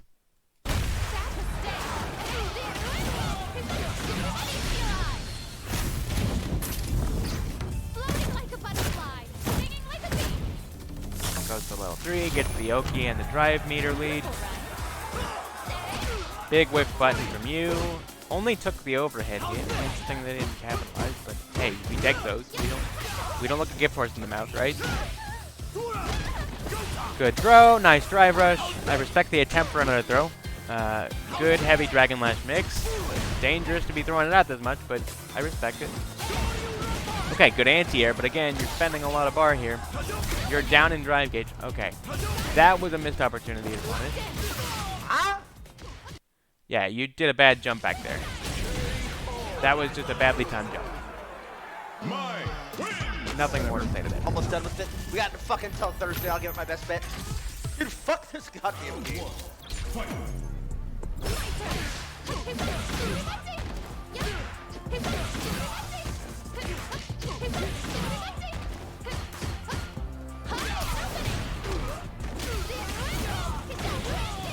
Okay, a lot of this is just you clearly not respecting that your opponent has the knockdown and is about to try to run offense on you, and you're just getting clipped by a lot of it as a result. You need to not necessarily always challenge on your own knockdowns, because that's how you end up getting counter hit a lot like this. Stay down. That was a good challenge there. Didn't quite finish it, so you get hit, unfortunately. But that was a good attempt at a challenge. Yeah. I am now down 300 LP in 20 minutes. I've won one match out of like 12. I would say, though, did my best or got a decent enough understanding of it for the tournament on Thursday. I do not have the time nor the interest to fucking learn the other billion other things in this game. Okay, so The other billion other things in this game. I could be wrong, but just for the record, I don't think this combos. Like, I don't think this was a case of you dropped the combo. I'm pretty sure 3 light jabs into EXDP loses the combo because you can cancel 3 jabs into each other, one into the second into the third. But I think that for most characters, anything that you would try to follow up with only links after 2. I know that's the case with Ryu, for sure. The second I go for a 3rd jab, I am no longer allowed to follow up with something like, say, EX Tatsu, or a DP, or a Fireball. You get a punish counter throw. Your drive gauge is looking a little dangerous, and then they go for the burnout. Good on them. Good capitalization. Good awareness. No meter. Excellent. That's a checkmate. So that checkmate situation I mentioned, sort of at the top of the video, where I said, hey, you're putting yourself in burnout a lot. You don't want to be here because the only place to be scarier than the corner in this game is burnout. And the only place scarier than being in burnout is being burnt out in the corner, especially with no resources, because you get put in a checkmate scenario. This right here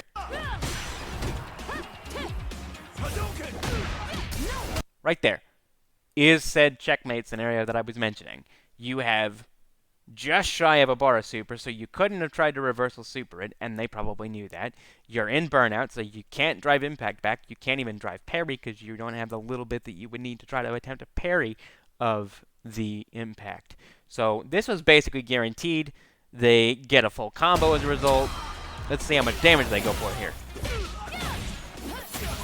Yeah, good damage, good Oki. It's still their turn. And then, okay. Let's talk about this. I'm not sure if this was just mashing. It looks very just mashy, but I don't want to, unnecessarily inflict accusations upon you that you were just mashing buttons and happened to get jab EXDP. Right? So let's say, for the sake of argument, that this was not just a mashed out set of buttons and that this was actually an intentional sequence to get wake up, stand jab challenge right here into EXDP. Jab jab EXDP. My question to you becomes, why? The thing about wake up jab is that wake up jab is designed to be a low commitment option. If you're going to wake up crouch jab, wake up crouch short, that's light kick. If you're going to wake up crouch any button, really, outside of like heavies or maybe a really slow medium, depending on who your character is, the whole idea is you're saying, I'm going to wake up and I'm going to challenge, but I'm not going to do it in a way that's totally overcommittal. Whereas the point of this guy, this guy right here, the EXTP, the point of the EXTP is to be the big, no committal, absolutely not, like, get off me. That's this move's role. So, my question becomes, why are we going for the low commitment wake up option immediately followed by what should have been the wake up option if you were just trying to say absolutely not full send? Because what this does, as it does here, is give them the time to register, oh, he's wake up, like, mashing buttons. And then they just kind of back off. You see, for like a split second there, you do the jab, they walk into the first one, but they're spaced out far enough that the second one whiffed. They register, oh, I got poked, they kind of hesitate, they flinched, and they backed off. So you then swing immediately into your EXTP, which they're already holding back. They get the block and punish. And now, as soon as I'm They've got 3 medals, and it's Manon. I have So no just idea draw command, grab, punish Ow. counter, I 3 medals. As soon as I'm in the corner, I You're have dead. no idea what to do. None. No idea. Oh, okay, okay. So you do talk about that. As soon as Great. I'm in the corner, This is past the point that I had already witnessed on my phone before I decided to start putting this together. I have no corner. I have. Let me take Okay. the lead. Learn to escape the corner. I have no idea how. As soon. So you're acknowledging, like, that's...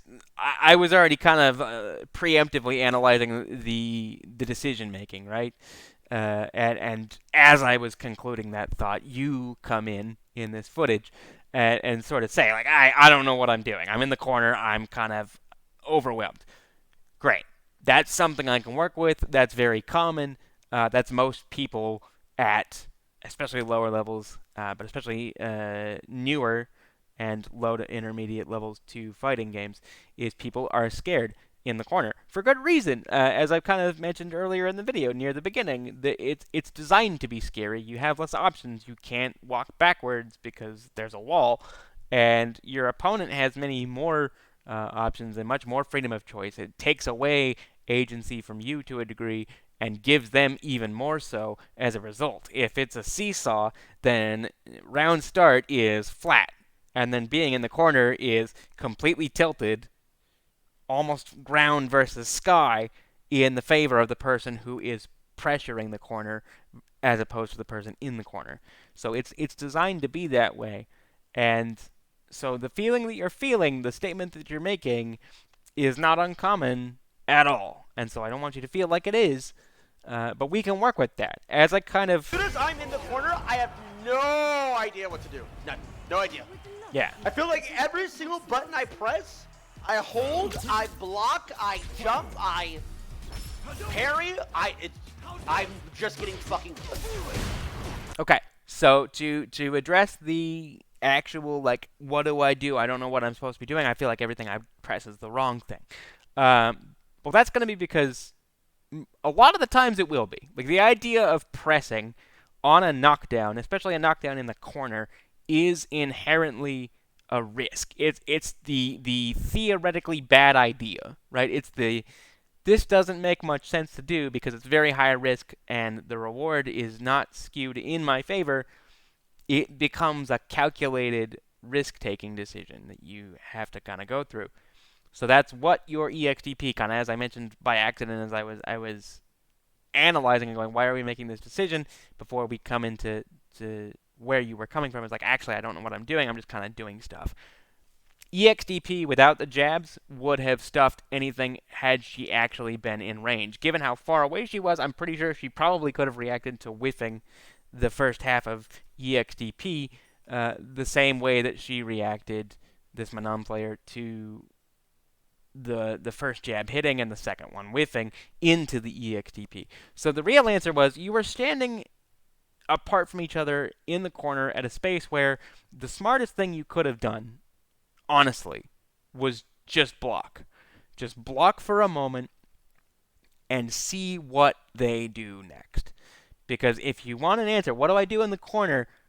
9 times out of 10, the safest thing you can do is block. If they are definitely running up on your face and you have a hard understanding, like, they're going to commit to doing something, they want to keep pressing the offense way too hard, they want to overextend, that's when you want to pop out things like EXDP reversals to get them off of you, maybe get out of the corner.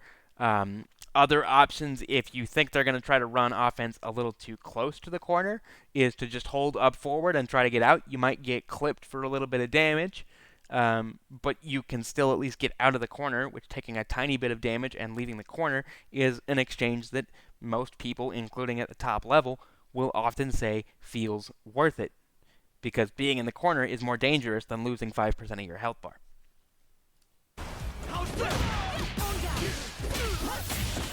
This is a complete waste of time. I'm not putting in any effort. Okay. This exchange, though, the meaty throat. I respect this. I like this a lot. Unfortunately, you were just a pixel out of range. They even committed to wake up parry, which means if you had been in range, That would have been a good fat punish counter throw, which would have done wonders for you here. Great idea. Respect the attempt. Keep that thinking. Just space yourself a little better, and you would have been rewarded for that.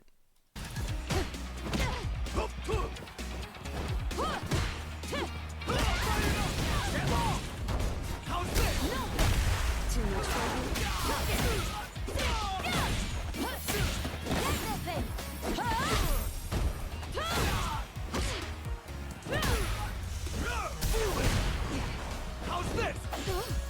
Hadouken! How's this? Hadouken!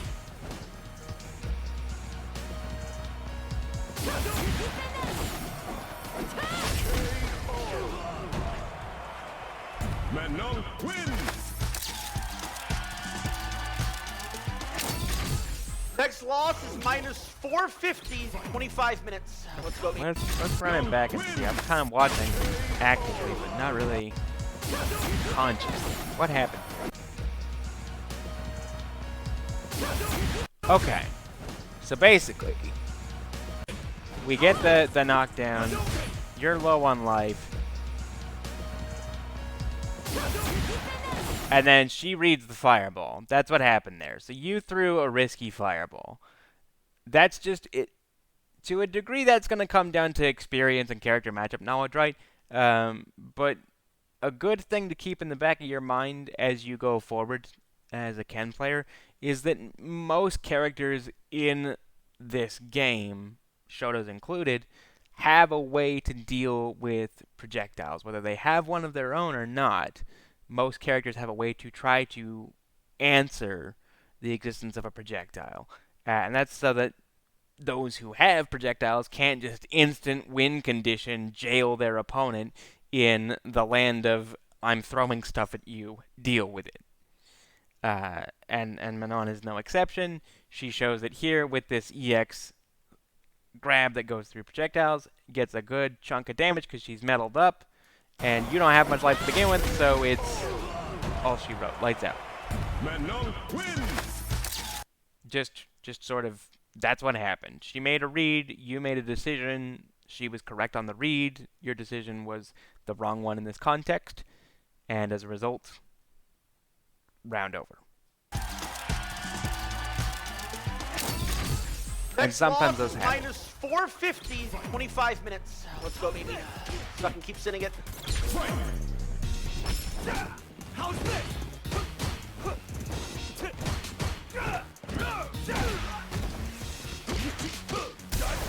Terry player. How's this? Hadouken! Power blade!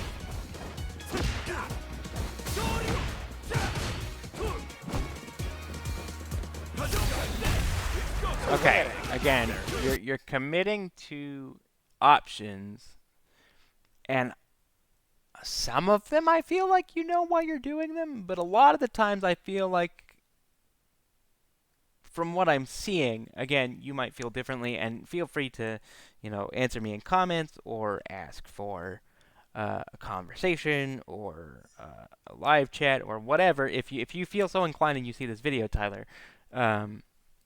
But sometimes I feel like you're kind of just spinning a mental wheel in your head of things you could do and landing on one, and not necessarily all the time, but none of the time devoid of context.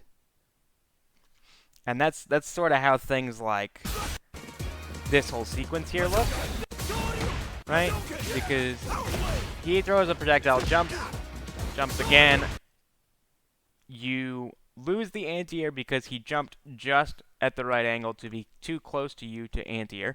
That's sort of a thing in Street Fighter 6. It was less of a thing in older Street Fighters, but unfortunately, for some of us who are not in love with this feature, it is just a part of Street Fighter 6's design, that if you do a super, super close jump and it's somebody at this sort of angle, you can beat their anti-air. Even if they read the jump, react accordingly, they're at such a steep angle compared to you that the anti-air is going to whiff.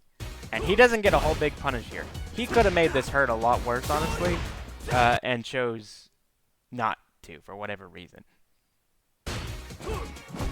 I don't know if it's because he didn't know or he just went for the first thing he saw, but that could have been way worse for you. But then you've kind of walked yourself back a bit, which I respect. Like saying, "Hey, I'm gonna get us some space." But you're at the kind of distance where like a fireball is probably the only thing that would hit. I don't even think Ken's stand heavy kick is gonna reach at this range, especially not there. Fireball is the only poke that you had that's gonna reach at that range. So this fireball on its own, technically sound choice, right? In the context of what just happened, though, you can tell he's kind of ready to swing for things. All he's doing is waiting to see, what is he doing? Because he got his punish. He goes for a neutral jump trying to bait something. He saw the first whiffed EXDP after the jump over. This, I am almost certain, was intended to try to bait out either a really big button or another attempted DP. And then what does he do? He commits to a drive impact because he just has a read on the rhythm of when you probably want to try to run more offense.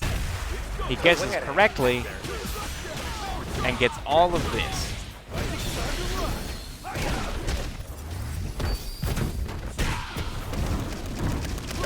Blocking doesn't work. Actually, blocking correctly might work. Okay. This was a big risk. Committing to a drive impact here, especially raw on wake up and with low drive gauge. But it worked out. There, right there. Okay. This is just game experience talking, I know. The difference here is just a matter of like you've been playing the game for a matter of days. I've been playing the game since release. I've been playing other fighting games for years, but we're going to go back to that old tired lesson that you're probably sick of hearing me mention. Actually, blocking correctly might burnout. You put yourself... He's already in burnout. He has... When he gets this combo, he spends everything. You see that here. He does for 2 dry rush cancels into the rising tackle, into level 3, which means he's drained his entire bar of resources from full to empty. He's stuck in burnout. You're low on gauge, but not at 0. Blocking doesn't work. Right? You've got a bar and a half or so on wake up. And then you spend the first chunk of it on a DI. So you have less than a bar, but because of the way the system works, having any amount of bar gives you the option to use any mechanic that would burn any number of bars. It'll just auto put you in burnout. So you do, and you spend on the EX Jinrai into level 3. I'm assuming this was your heavy auto combo. Jump over with the light jump. I haven't try to throw them backwards. Looked at his heavy auto combo ender long enough to know, but I'm pretty sure that's just heavy auto combo. So I get that you probably just said, hey, heavy auto combo, but the context, right? Again, we're looking at this meter. It is this full.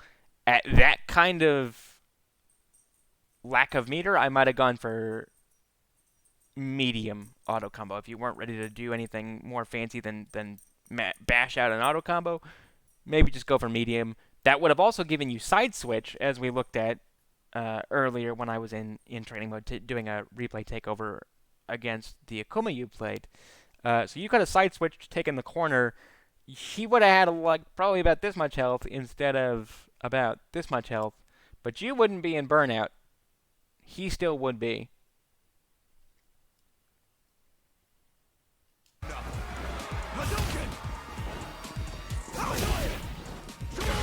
Good anti-air there.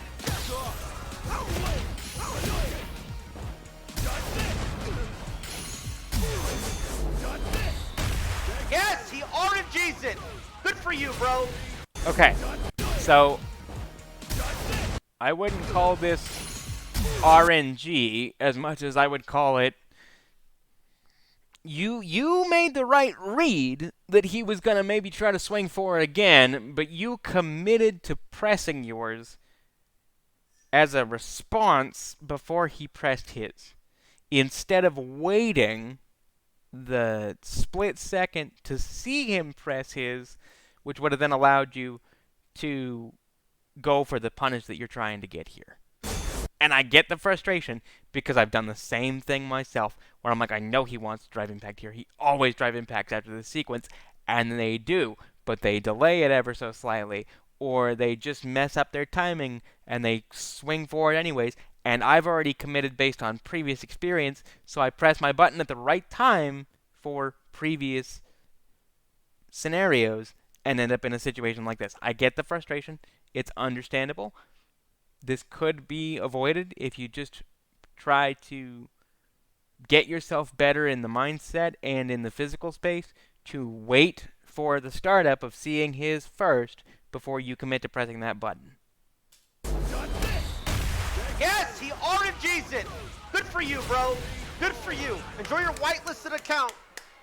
Good for you. Good for you. You say pit, it's okay. Wait, is it not plus 1,000 to win?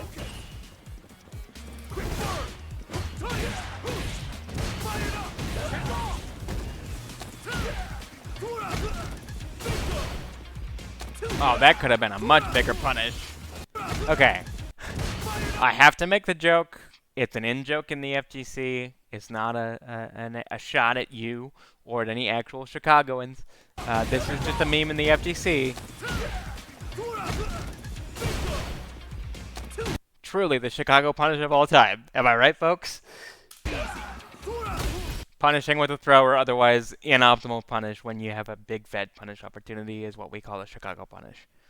But this, Tyler, for the record, I think this is another instance where I would love to do replay takeover. So I'm going to try to find this. This is your second match, second round against this player. So we're going to try to find this replay and do some replay takeover goodness. And I want to show you, maybe not even the super optimal Modern Ken punish because I don't play Modern Ken, but I don't even play Ken. But we're gonna do some replay takeover. See if you can kind of get with the idea, like, hey, you can go for big damage here.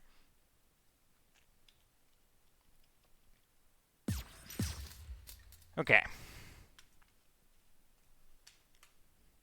Fighting ground.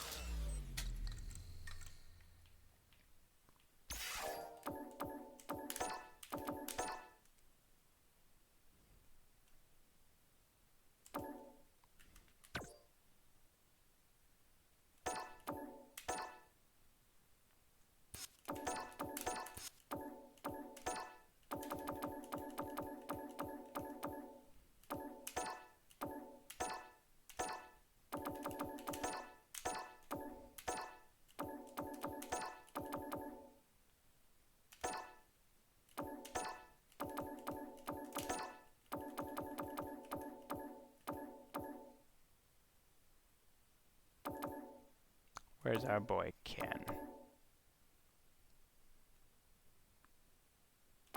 There he is.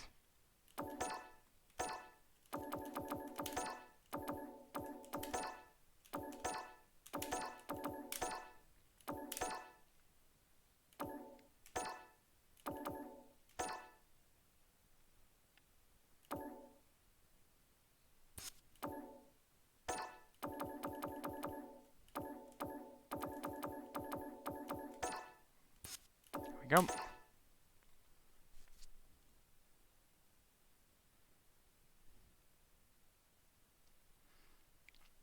And look at that. Let's take a look here, see what this guy's name is. This is Broku. So you've played a few Terrys in ranked. Because look at this, you're right at the top of the ranked board. And this is for today. That means you're either on right now, doing some big grind out, Yeah, this would have been like 10 minutes ago. Assuming it's converting my time zone. Awesome. Love to see that you're still on the grind. But let's find Broku and you here. There we are. This looks like it's it. This is yesterday, 5/12. This is your upload dates footage I've found, and then second match, second round. This should be it. This should be where we get the big super whiff on block that we can show you how to properly punish. Let's take a quick look here.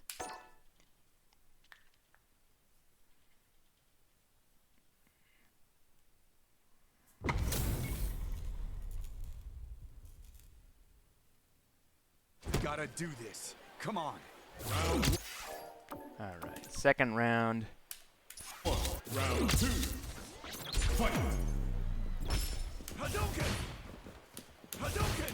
Hadouken! We're gonna go forward. Okay, there it is. Okay. I lost it a bit. But there we go.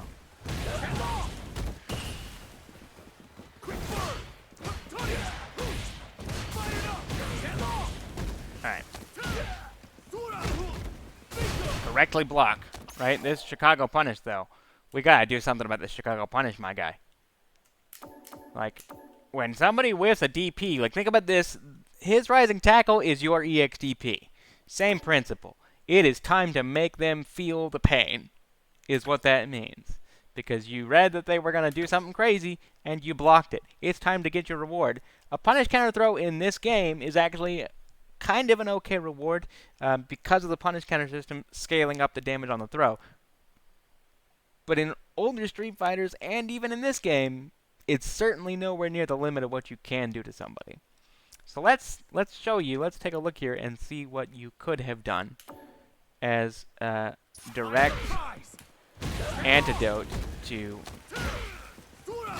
the situation he put himself in, right?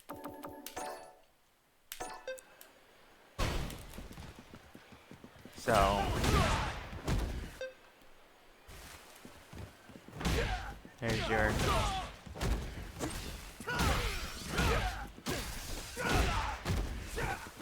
light, medium.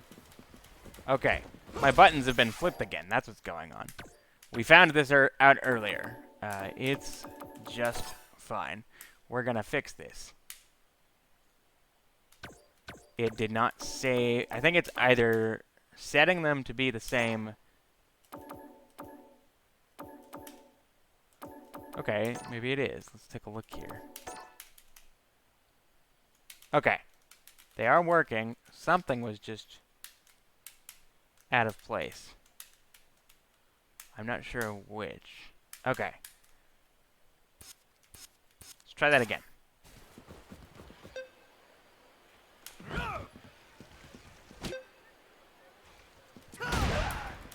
Right, like, this is his big launching button. Is for you, it's just stand heavy. For folks playing at home on Classic, this is stand heavy kick. This guy right here, big fat damage. Right, and you almost have level 3 here, which actually means this might be... You have level 3 here, which means if we want to get super creative with it, we can go for... Sorry, I'm doing it a little too early.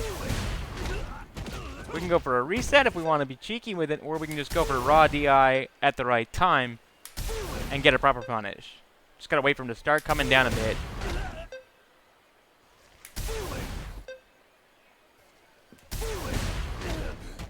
Not quite. There we go. So it's super tight, but you can get a DI punish here.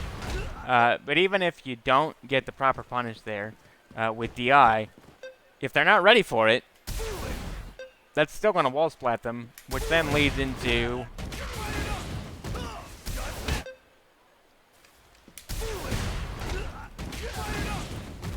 Okay, why is that whiffing? Let's maybe see if we can just auto combo into Okay.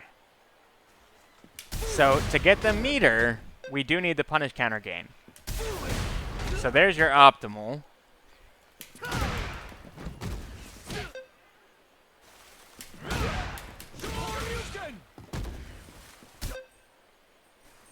Because you don't quite gain enough meter off of just heavy into DP. And I doubt even heavy auto combo on its own is going to let you build. It does not. So the best way to get the meter is to do this. It's a tight timing window, but you can do this.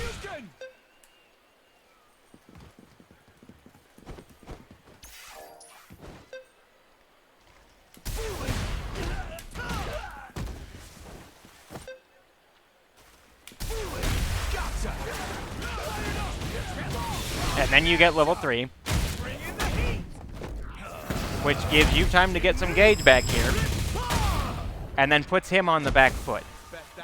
And then you get to do stuff like run cancel into DP or run cancel into, say, a throw mix, or a drive rush into a throw mix, all off of this.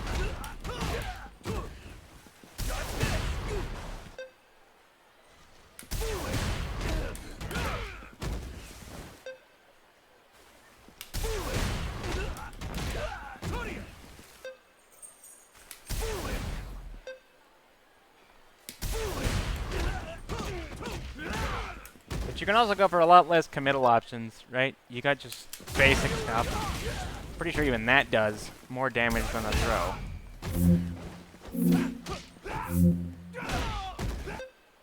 Could be wrong here. That's a decent amount of damage. But again, I still think the best thing you could do if you want to go low commitment is even just like that. Even that hurts a little more than what you went for. But if you really want to give it to him,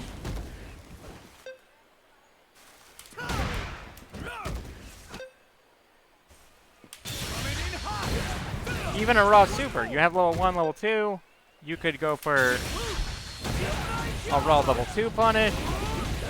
That's a little more damage. But even just pressing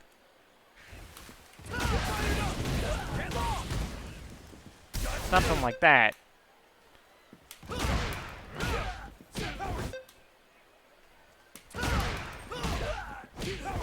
into, like, see if this combos. It does not. Okay. We'll try this, though. Okay, that does. There you go.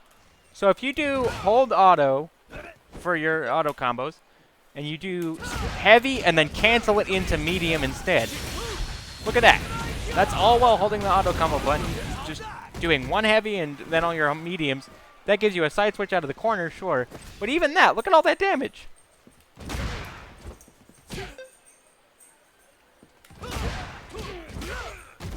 Like, look at this damage. Like, you have time to walk forward here to make sure it hits. If you want, oh my goodness, dude, look at that. You don't even have to lose the corner for this situation because you can walk under. Knowing that it's going to side switch combo, you could do this. Right? Instead of letting the side switch take him out of the corner, you just make sure that the side switch works in your favor. Not sure why that's whiffing. But look, we'll do it again.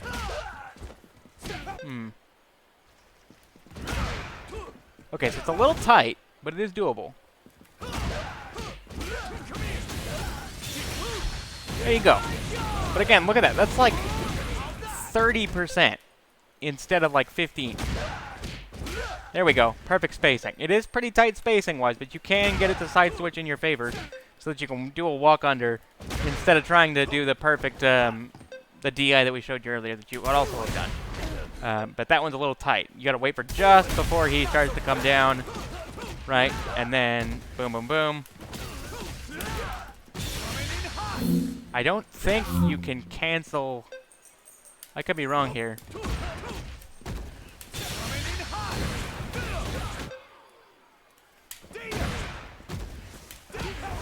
Let's see.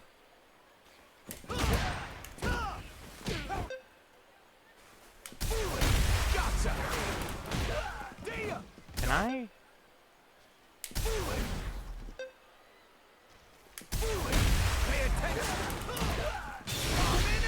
Okay, even, yeah, something like this.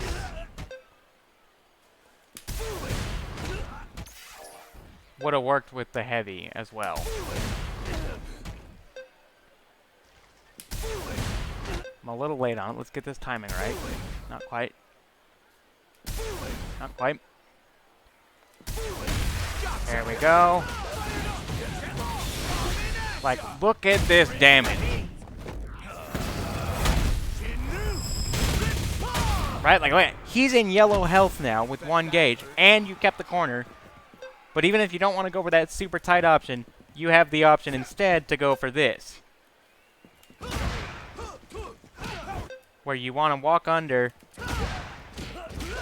to keep your spacing instead of the side switch. But even if it did side switch out of the corner, look at all the health that he lost for the punish that you read correctly.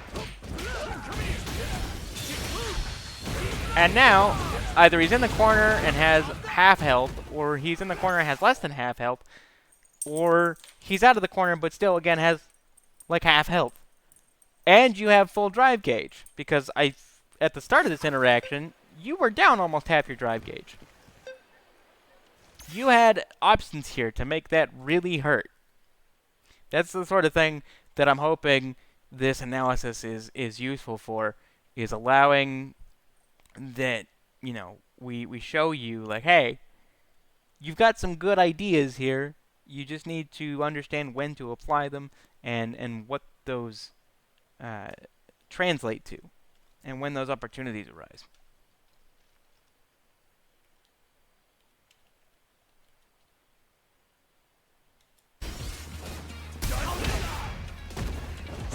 And then a lot of this next follow-up situation wouldn't have occurred,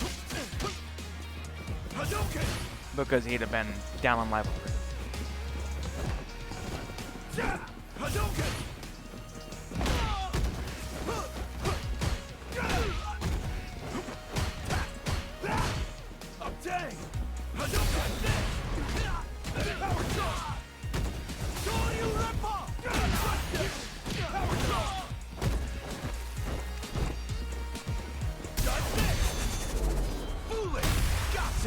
Great DI awareness.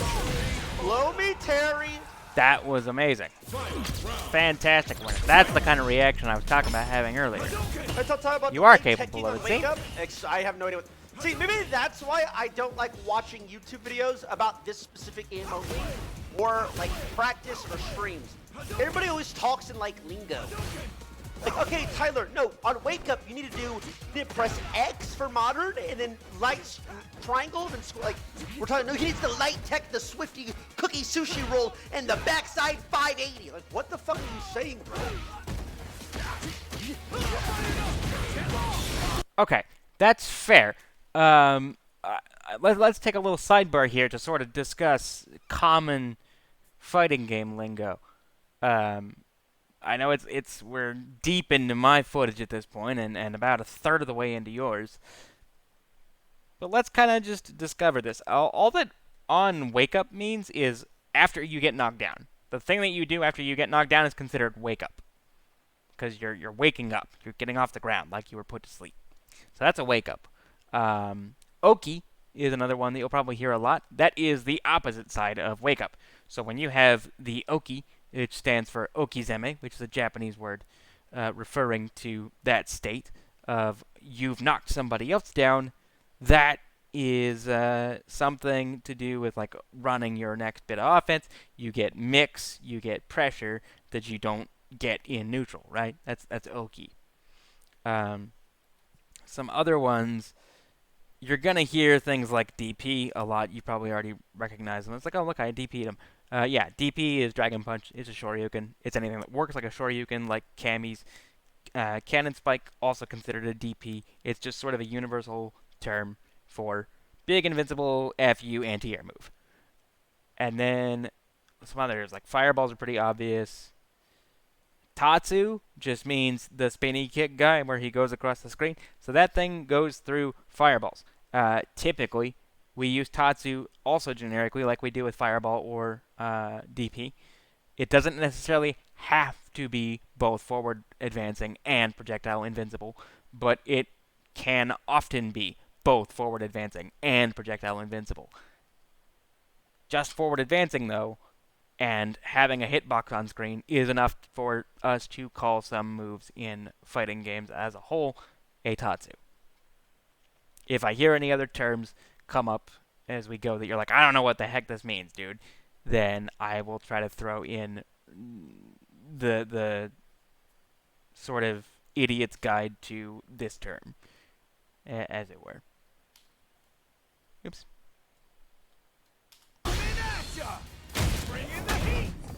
Like, speak English. Speak like I don't know this game. And that's fair. Part of it is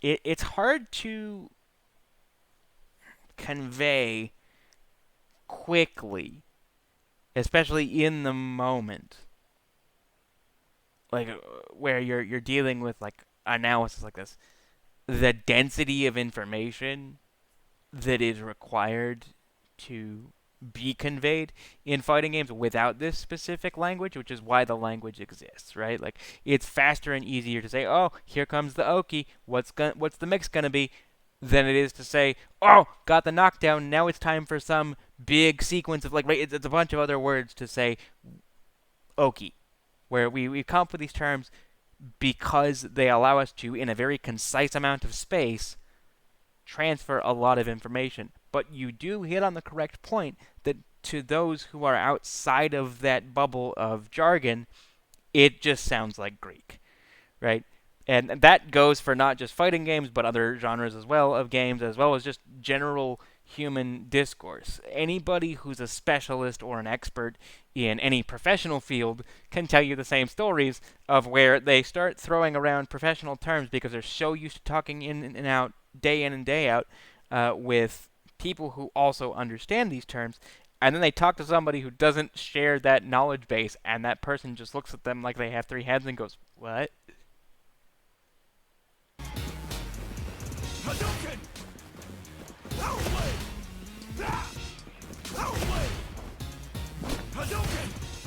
Okay, fireball one. That was an odd rising tackle. Oh, he's a modern player. I might have done it. Alright, that was a risk, but a read, and it paid off for them. Are you dead here? I genuinely don't know. With the scaling, I don't think you're dead here. Because modern. That's a lot, though. Alright, how do you respond to this? Let's see if we maybe can... Okay. Okay. Preventable situation. Look at this. I can teach you how you could have killed this guy. You had an opportunity to win, my friend. Glad we still have this replay up.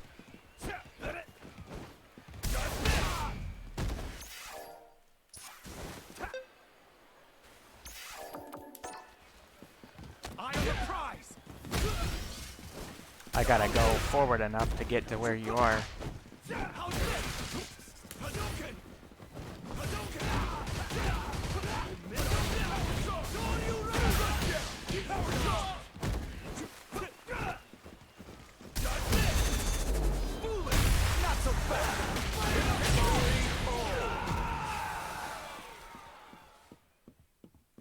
Oh, this was a different match. I wasn't even, like, mentally keeping track.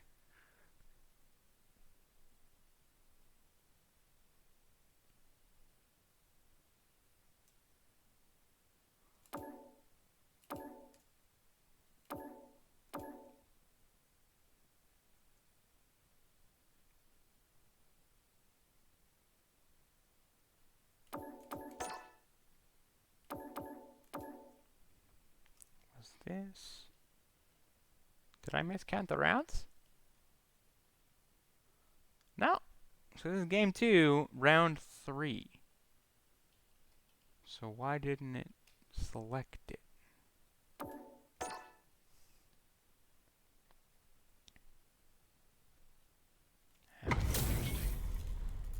Alright, we'll try again. No big deal. Gotta do this. There we go. One, fight, round. Fight. Hadouken! Hadouken! Hadouken!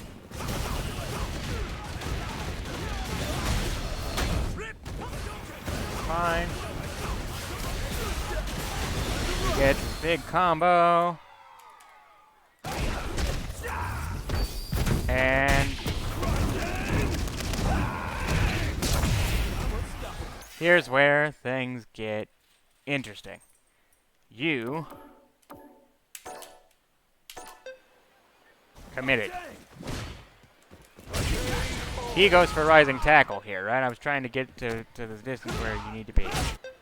But he whips a throw, goes for sweep, goes for this. Look at that. Just off this. You have choices here because you have drive gauge. He does not. Want to see something neat? Here's the best option.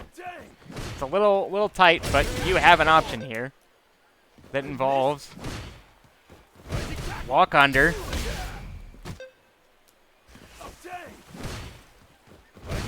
maybe even run cancel under. No, that goes too far. Let's see, maybe we can run cancel. Boom! Stun.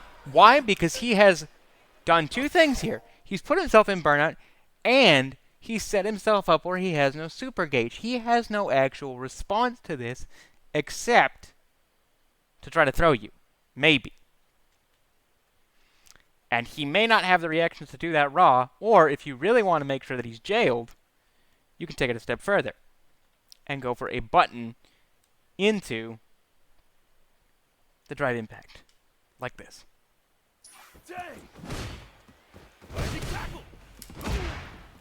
Wrong button. I missed. What happened there?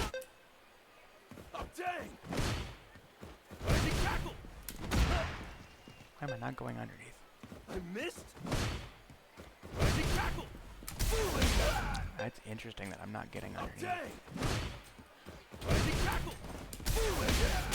Okay, so it has to be a dash. You don't want to use command dash. You don't want to use walk because you can't quite get underneath him in this space. But you can with a dash. Committing to a forward dash gets you underneath. You just got to do it early. I missed. And then you get stunned into death. You could have stolen this round because he whiffed this.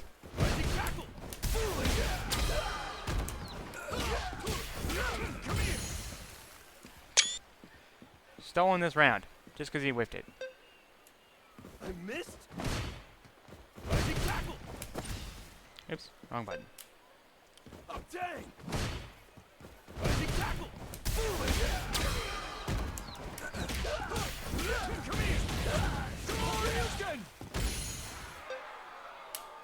missed.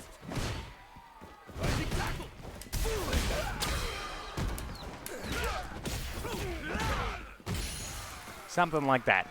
Any one of these sequences. Point is, you could have killed him. I'm not a perfect modern Ken player by any stretch of the imagination. This is just for educational purposes. But, there you have it.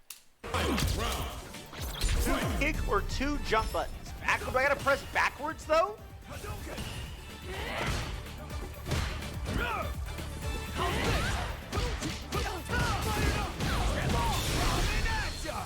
Alright. No, I don't. So I'm on the ground. I'm pressing X and circle. Decent confirm. I'll try it after this.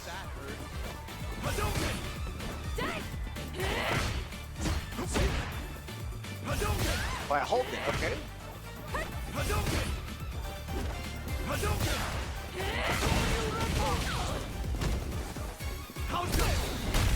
Alright. Same as usual, the Dragon Lash getting punished by a DI, nothing to talk about there. We've talked about it enough. Whoopsie. I did a new move though. What was that? Wait, I like charged her, didn't I? New move though. Oh, Ah, wait, yes. whoopsie. I did a That's the run cancel. We were talking about that a little bit earlier. I mentioned it because it's in. Let's go ahead and show you, if I can. I'm gonna go back to our replay that we've taken, and I'm gonna try to show you that it is a part of. This is where I was doing the thing against the Akuma, where I was cutting the auto combo short and going into the Tatsu instead, because it cancels and gives you this run state here.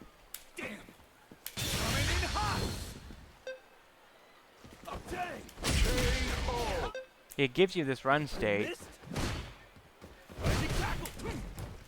and this cancels into things and changes their properties, namely Tatsu and DP. Right? So when you do this,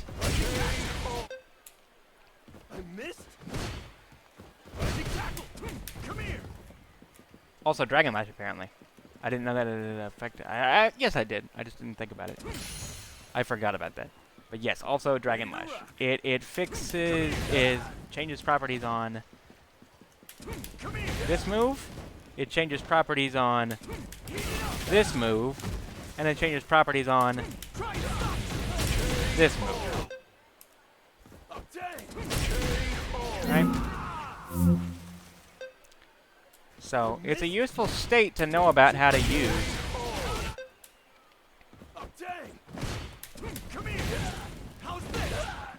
Because here you might have even been able to use it to challenge after the sweep.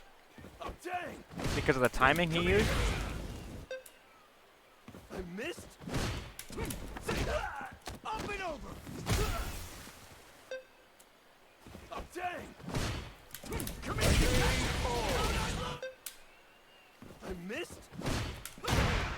So that there too. Also, if you block this sweep, you can punish counter that and get out of here. Just to address one more way you could have dealt with this situation that you found yourself in.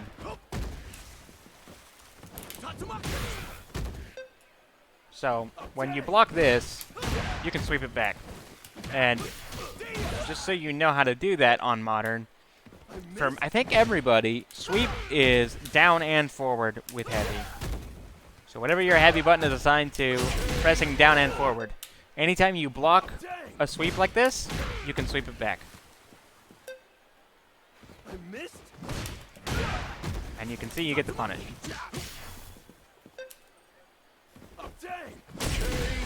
Right? You have to block the sweep like that, but you will get the punish. It's not the only way to punish the sweep, but others can be more difficult. Just because the timing of punishing a sweep is pretty tight.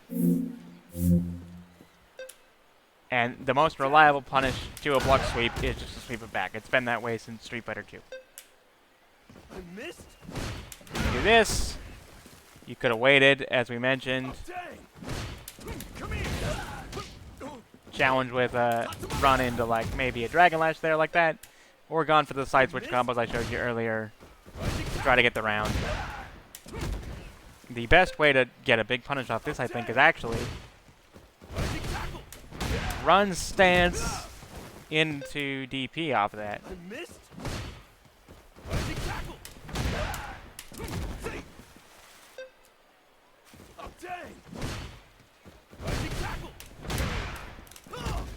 Getting that is tough. I'll give you that. The layout for me is very weird.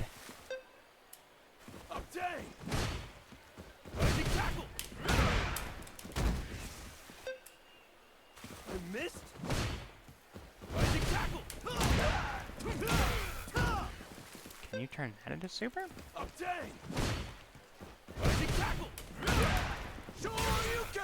Okay, you can get stuff off.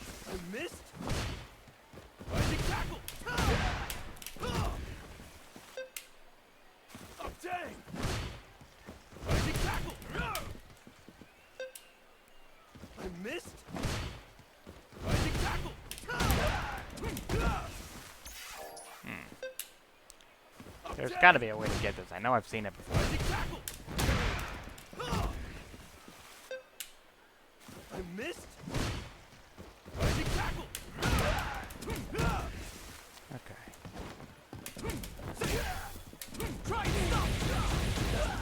That's interesting. Cancel timing. See, like even counter hit stuff out of the stance would have helped you there. Anyway, not to beat a dead horse too much, but yeah, the run stance. So this thing right here, as I mentioned, let's just go over the details one more time of the actual current topic, which is that this affects your specials and makes them better. There's your normal DP, even your heavy, but then run stance makes it go further, do more damage, and have the fire effect. So that's Ken's run stance in a nutshell. It's very useful to use in many pressure situations. New move though. What's that? Wait, I like charged her, didn't I? What? Hold on. I just found a new move. Oh, what's that? Yep. I'm trying to do that in practice tool. Oh shit! I don't got a drive rush to run.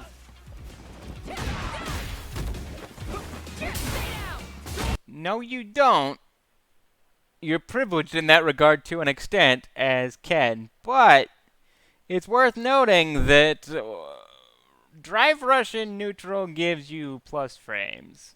Ken's run in neutral gets you punished. So there are times and places and applications for both.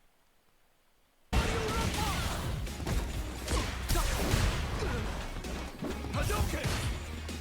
Hadouken! Hadouken! That's not how you use it.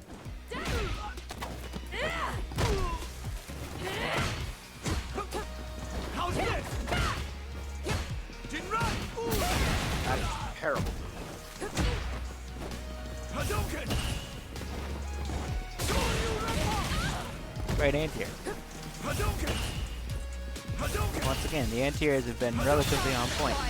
Okay. Wow! Okay, that could have been... Wait, how much meter did she have? Hadouken! Just the one.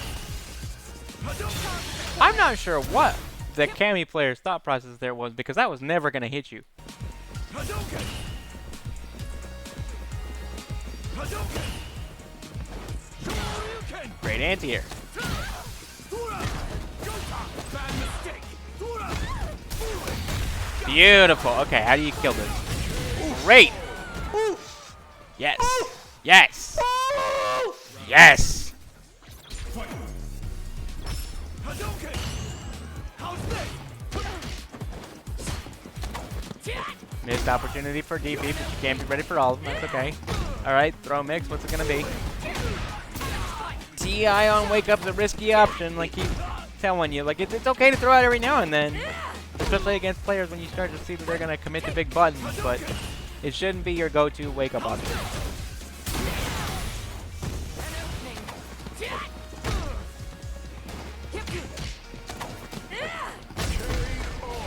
Grappling is the most degenerate thing on this game to sing. Nah. Like I get why it Also, I can feel be like I got frustrating when backloaded you don't know what to do so with it, but no, not even close. Have you fought a JP yet? Hadouken! Hadouken!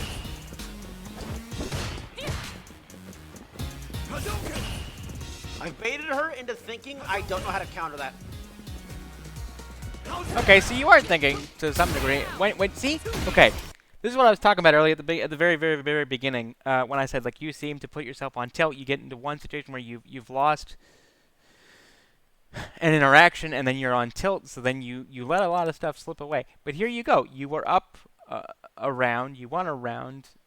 This wasn't all over, and you were feeling yourself a little bit because you were like, I did piece her up a bit there. And then you had a game plan. Look, I've done this thing where like I've lulled you into a false security that I don't know how to deal with this move that you like to do a lot. You do have strategy. The problem just becomes reining in your emotional responses when those don't 100% work out, so that you can continue to adapt and then rerun your strategy.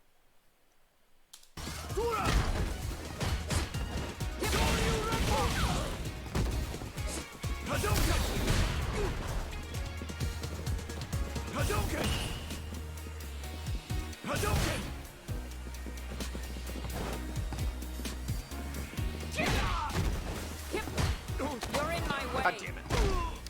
That was a great whip punish on their part, though. Frustrating, I know. That was just a good whip punish. Holy good shit! Conversion time. Let's go. Is this dead? No, because you don't get CA. If you had had lower life, that would have been dead. Just for the record. That almost killed her. Could you have optimized this punish maybe a little bit? For me, bud. Let me see. Could this punish have killed?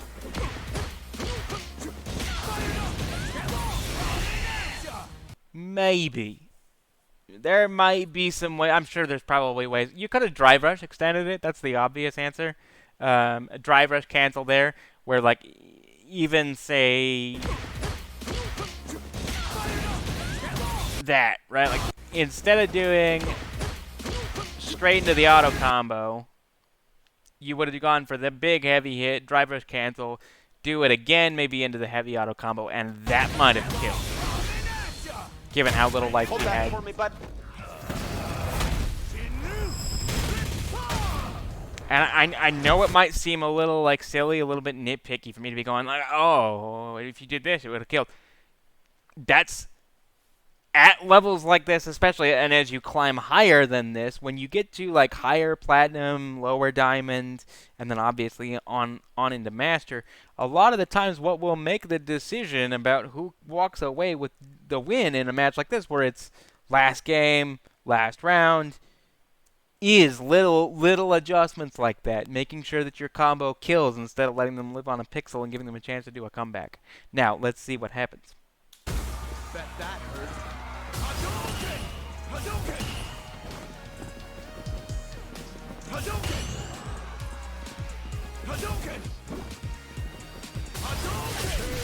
Okay. Poor jump, great timing on your fireball. Let's go. That's what I like to see. You were playing a good, intelligent game there with that life lead. Bitch. Uh-huh. You're 2-0'd. Doing the gritty on your fucking tombstone, bitch. Here comes a new challenge. This bitch is unbeatable, by the way. Unbeatable.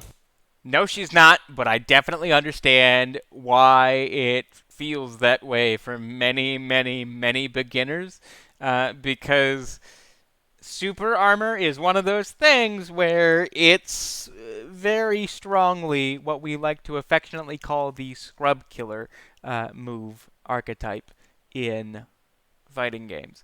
Whereas people who are inexperienced or unwilling to learn will often get checked and blown up by things like super armor or Honda's headbutt.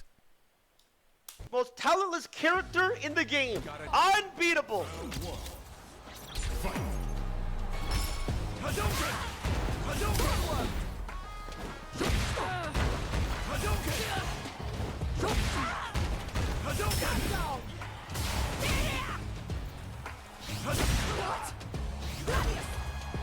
Okay. So the biggest thing I'll say, you using GG. Dead. fireball. No? Okay. Again, this stretches back all the way to the very first match of this video. At the top of this analysis of mine and the top of your upload of this video itself earlier this afternoon. No. Just no. Flatly no. This situation does not mean you're dead. GG. Dead. You're not yet at the level of play where this kind of situation is a guaranteed checkmate. And so throwing yourself into the mentality that you are now in a checkmate situation instead of unable to respond is a dangerous slope to put yourself on, because you will sort of fulfill that prophecy by getting into that mental space. Even though this is a very avoidable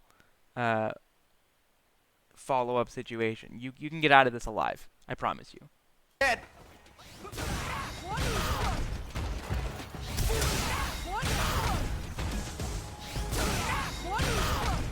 Okay. So, they found their one thing here. They were like, ah, he doesn't know what to do about this. So let's see if we can show you what you're supposed to do about that.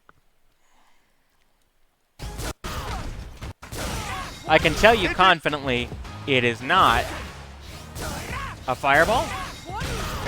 Dead. And it's not a drive impact. Also not whiffing light kick. Because the thing about Marissa's charged armor moves, they're built to break drive impact. They have the property on them that if this collides the drive impact, it beats it clean. As you can see here, that's what this is here. Her charged armored moves have the armor break property. So any other armored move that does not also have the armor break property that her armored move collides with will blow up their armor and win her that exchange. Right? And then you go for whiffing medium. Okay, so you're clearly like swinging on your auto combos, which I get it as a modern player who's just barely learning the game. That's kind of a strong option that they tend to lean towards. Let's look at this situation in real time, just like we did with Terry just a little bit ago, and try to walk you through why you are not dead. Game over. GG.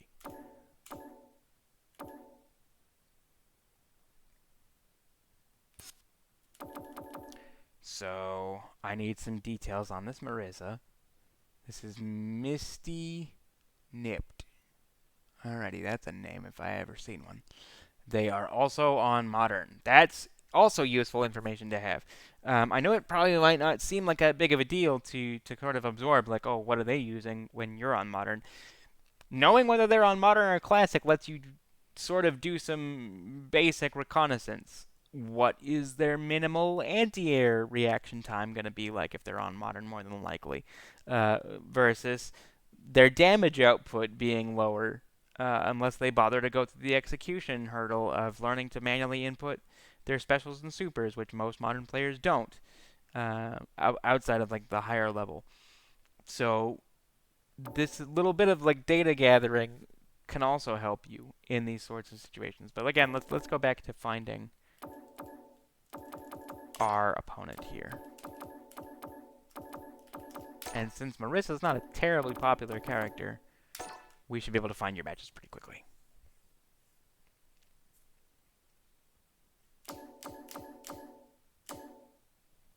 There we are, Misty Nipped versus Big Tonka T. Sure thing. I have found it. And then we are currently at the end of round 1, game 1, is what I thought.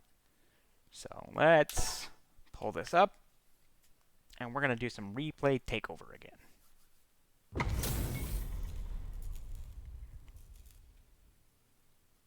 Gotta do this. Come on. Give me your best shot! Round 1. Fight.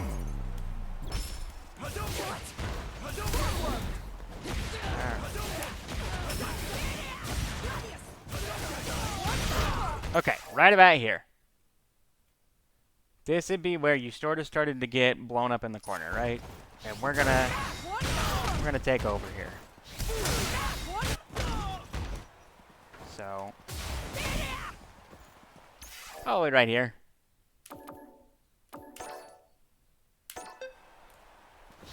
So I'm just gonna walk back and forth, right?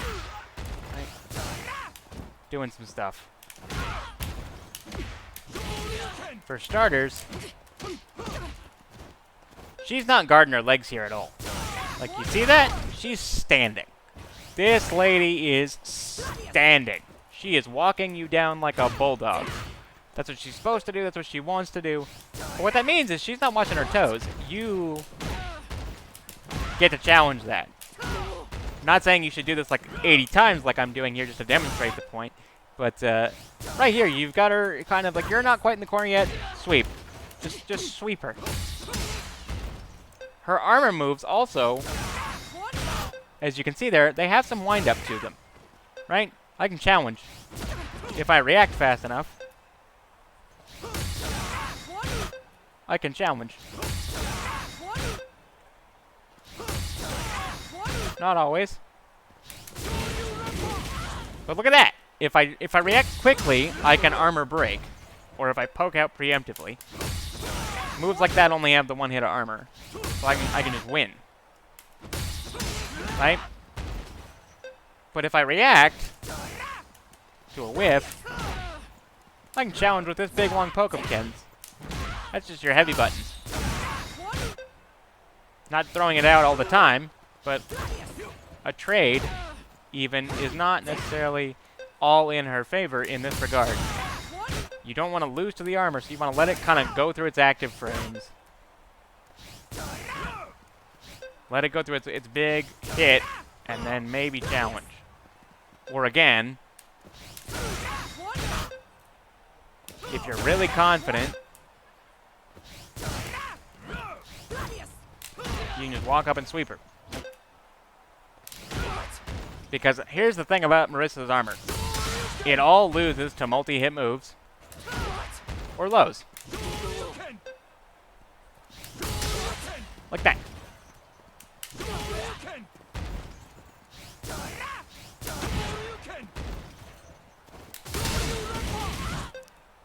Every time. It is reactable.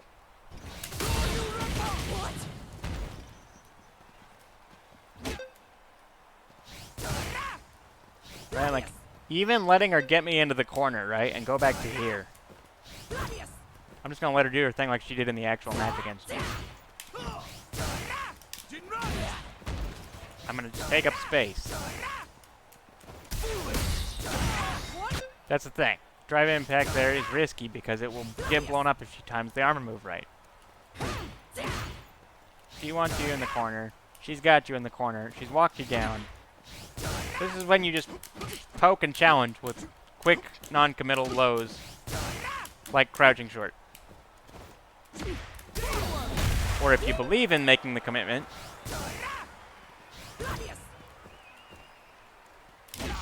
once you let her get into range, sweep.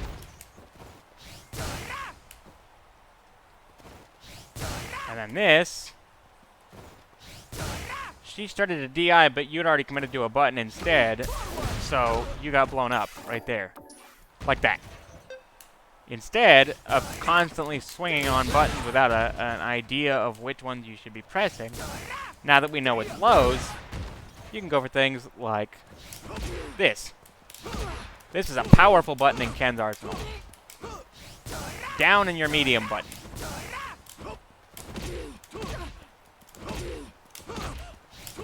This says, to hell with all our armor. And the thing about it is, you can confirm this into combos.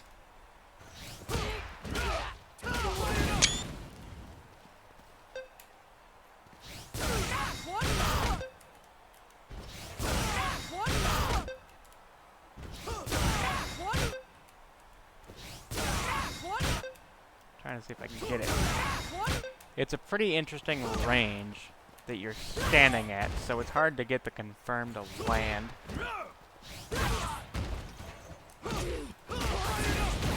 But you can even challenge there with like a heavy there. Can you get...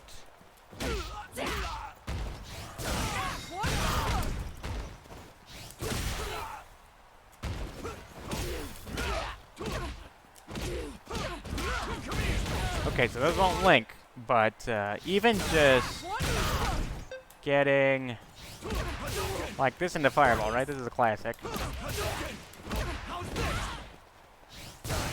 Or that into DP. Or that into EX DP. Or EX Jinrai, which you do know how to do and love so very much. Right? You have options. The armor, again, just to kind of go over the glossary points, armor gets blown up by lows for her, and you don't want to be trying to drive impact it because she will crush drive impact with her big armored moves like Gladius. So that's how you got out of that particular sticky situation. Unbeatable. I have literally not beaten this bitch one time. If there's like a stat website, go look. I swear to God, I'm 0-10. It's literally a female fucking Thanos.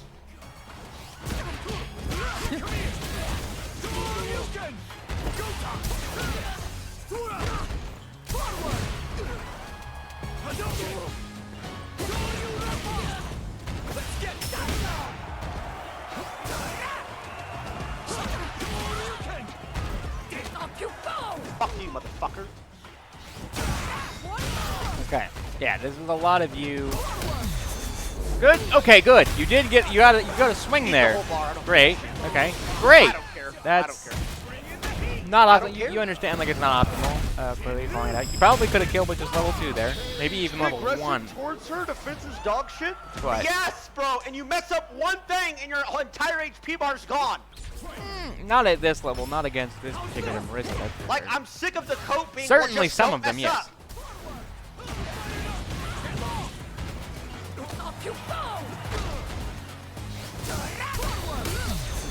Look at that. Look at those reactions. That's what we like to see. See, you can beat this girl.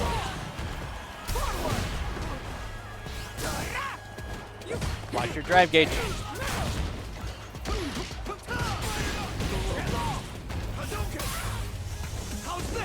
This is one of those situations where you got to be careful when you throw your fireballs, because you're in burnout, so you can get the stun.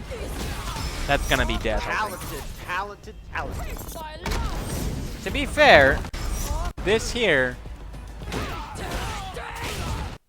I'm not sure what. Did she counter hit you? No. So she just caught you walking forward, and then goes in for the big punch.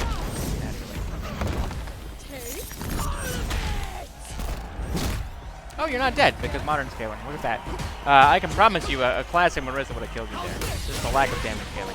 Oh, and then you did the Dragon Lash. So, again, as we showed, again, this is you're not going to see this until after the fact, but I showed you what you want is a big multi-hitting move or a low. Wake Up Sweep would have stuffed this Marissa player. I don't think this Marissa player stopped standing up and walking forward for more than 20 seconds in this entire match. Look at how much, look at that. Look at how much they're walking forward. They don't care about nothing. No lows, no fear. Watch my toes, what for? You could have blown this Marissa up, at least until they started respecting your low options by just representing them. Crouching medium button. Crouching forward and medium button. So down and your medium button, whichever one that is, it's the one that shows yellow in the controls tester.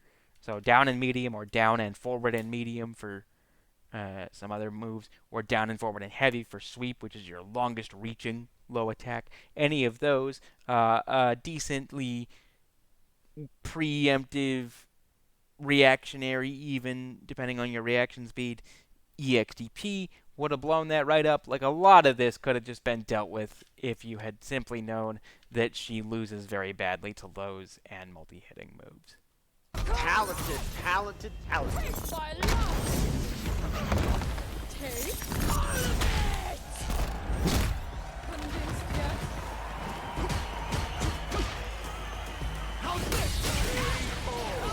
Awesome, talented. So good. Get hit by everything. Awesome. Round one. Fight. Alright, let's see if you adapt, change any strategy.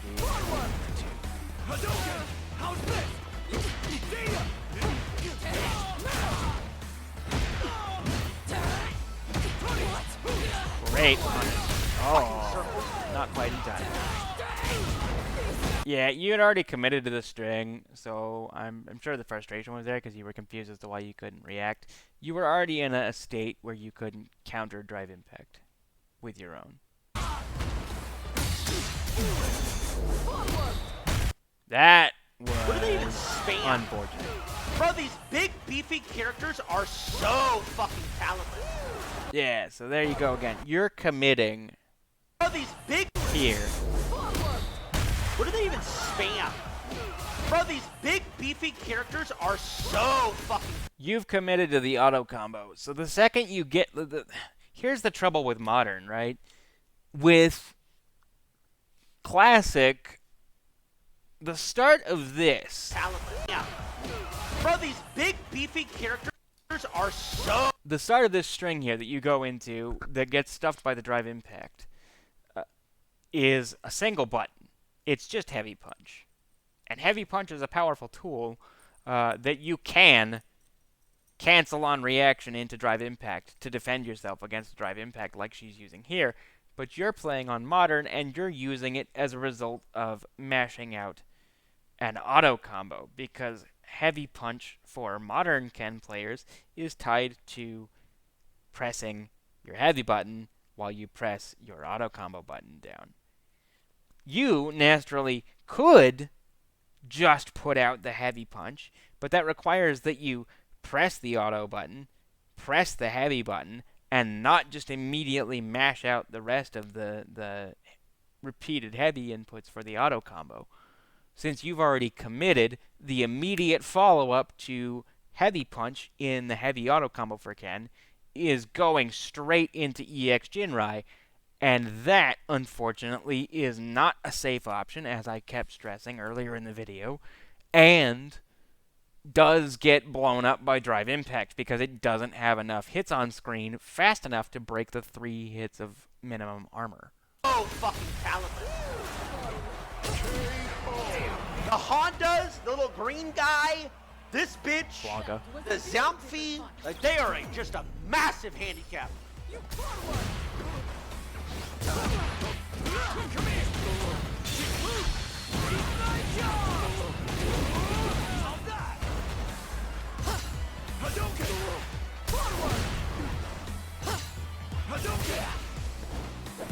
Alright, see what happens in round 5. Excellent reaction. So dog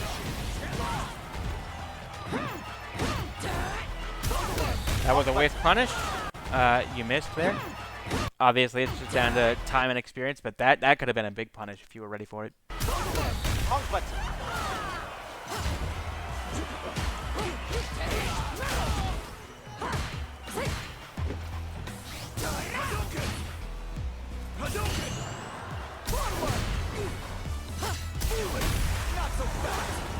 Great punish Kennedy. I don't know if that was intentional, but it worked.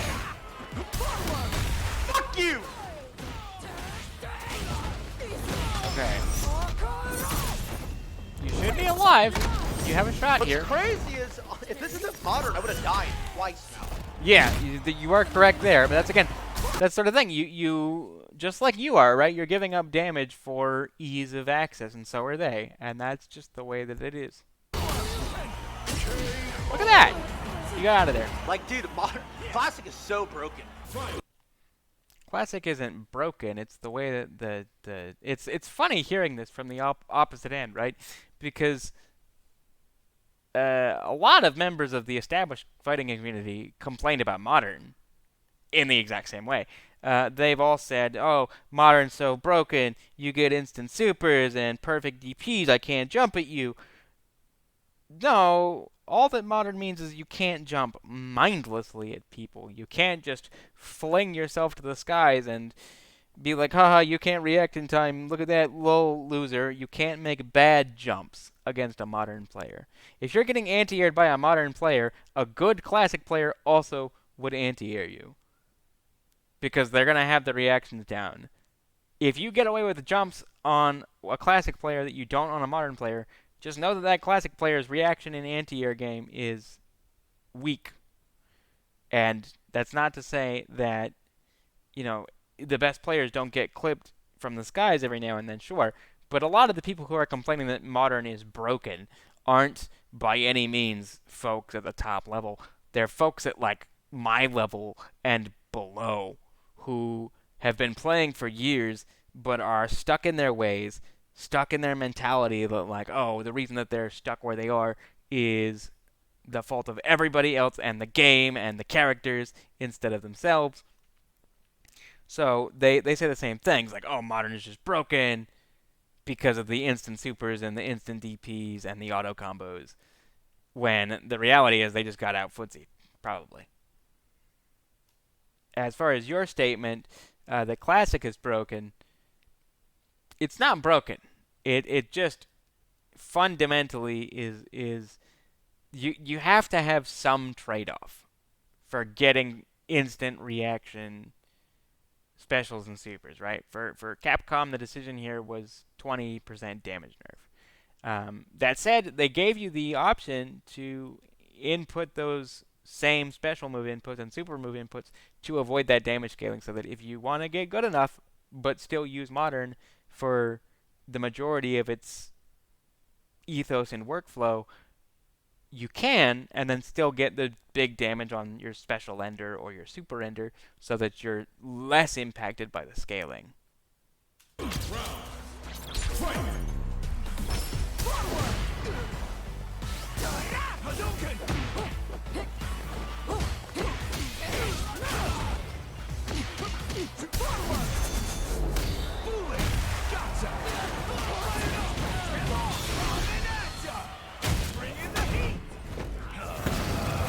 Magic Max damage combo classic is actually pretty tricky. Yeah, but it's just like hours played. So if you play 1,000 hours, you're gonna be able to do it consistently anyway.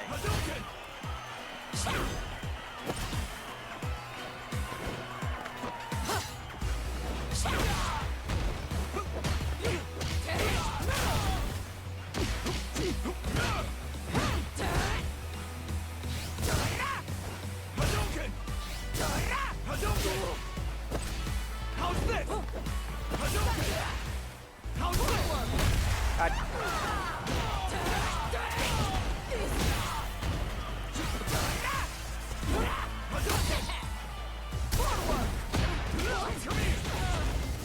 Alright, great conversion. Could have maybe killed.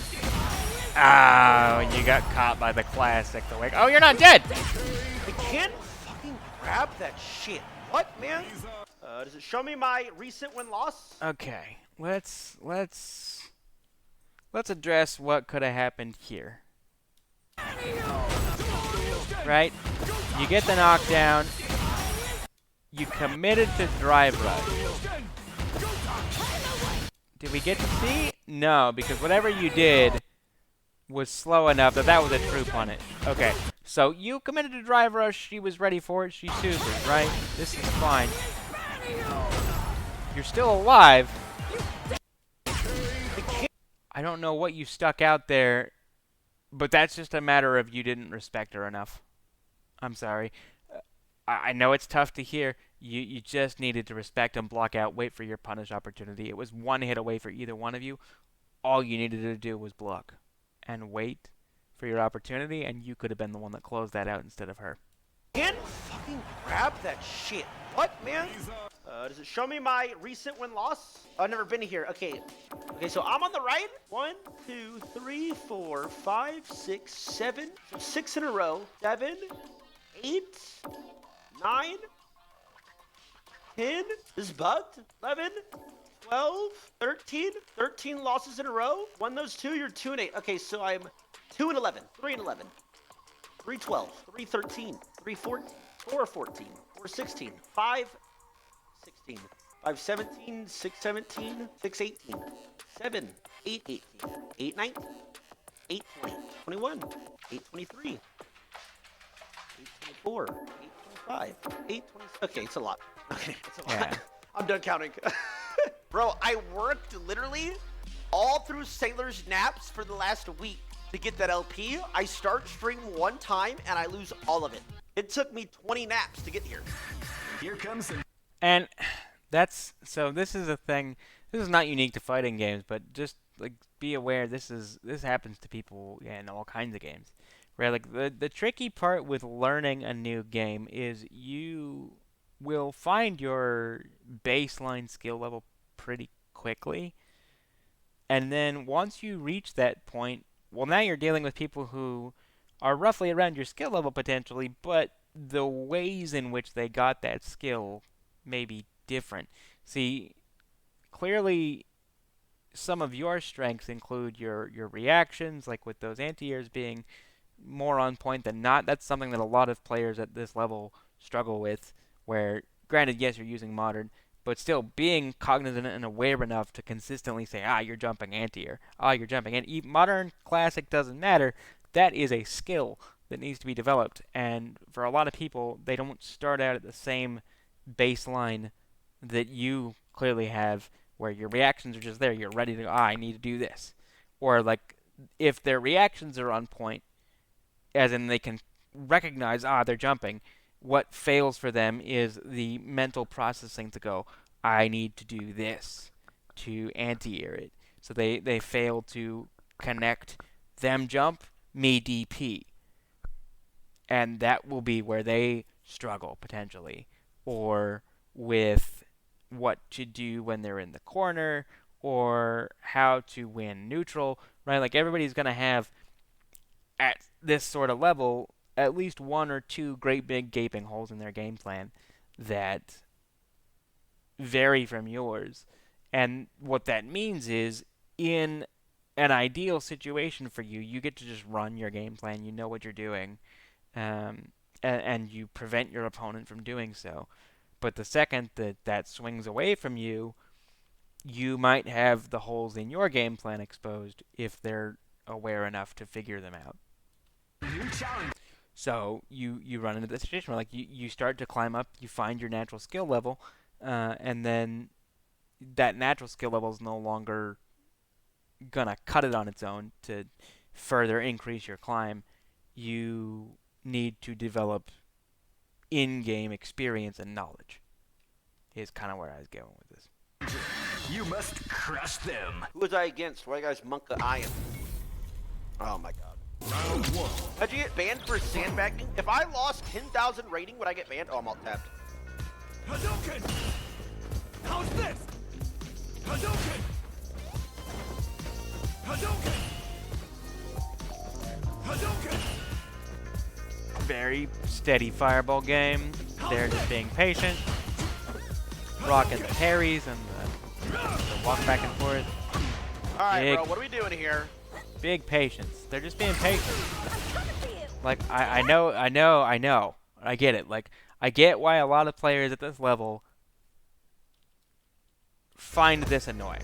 They don't like this. They don't want to play this slow, measured game. They want to go in there like, why aren't we not just swinging? Why aren't people just punching? I thought this was a fighting game. No, like, I get it. I get why that mentality exists, especially amongst more casual players. But the reality is, higher level fighting gameplay, which is where, like, you're starting to get into that area where some of your opponents are trying to get themselves onto that path to ascend to diamond, to ascend to master, or maybe their target's even high master or grandmaster now that those rankings exist and have been separated. They're on their way up, and they're trying to build the habits necessary to get there.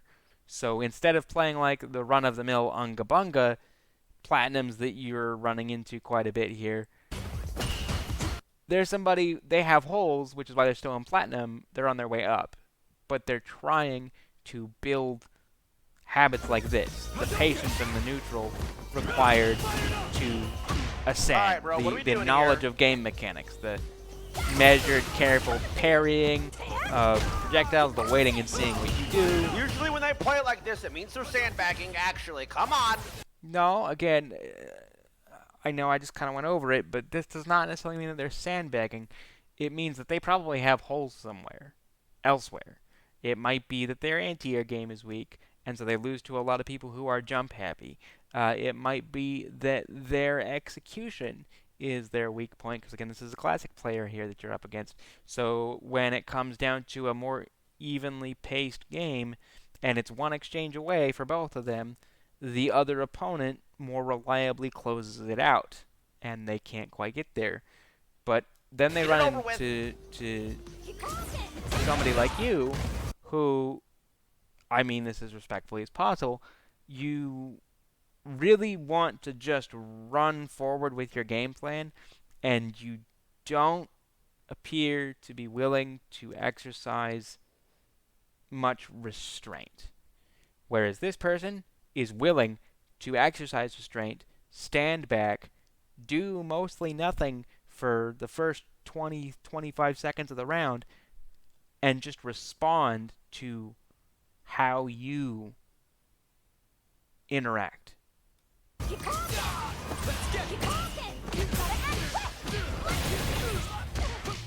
Like, see, that right there, suboptimal combo. Higher level Chun-Li, that extension, that punish would have been much bigger. How's this? Hadouken!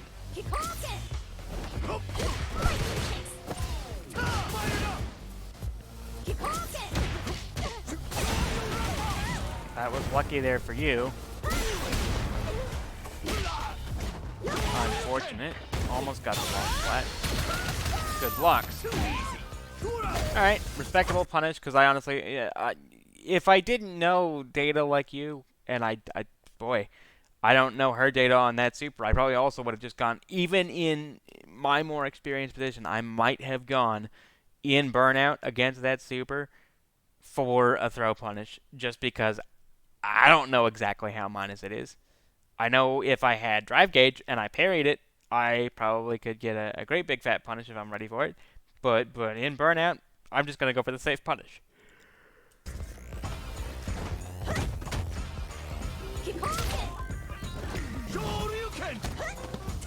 That was an unfortunate whiff DP on your part, but it's not over.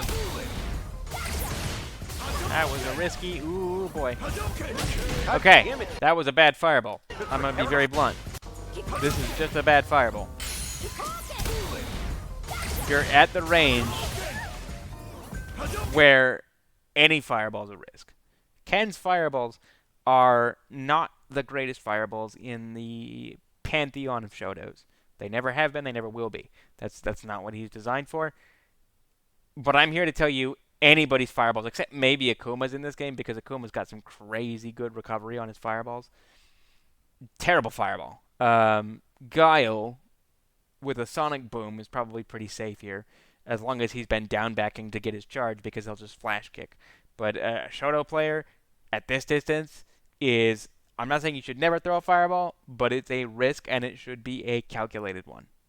God damn it, it took forever to fucking jump. Now Fuck you me. understand. Don't I? Round 2. Fight! I'm coming for you. Great, that was okay. I don't know if you knew they were going to go for the walk behind projectile into throw exactly, but the walk back spacing to get that throw to whiff, and then the whiff punish, if that was intentional, was mwah, chef's kiss, masterclass. Keep doing that.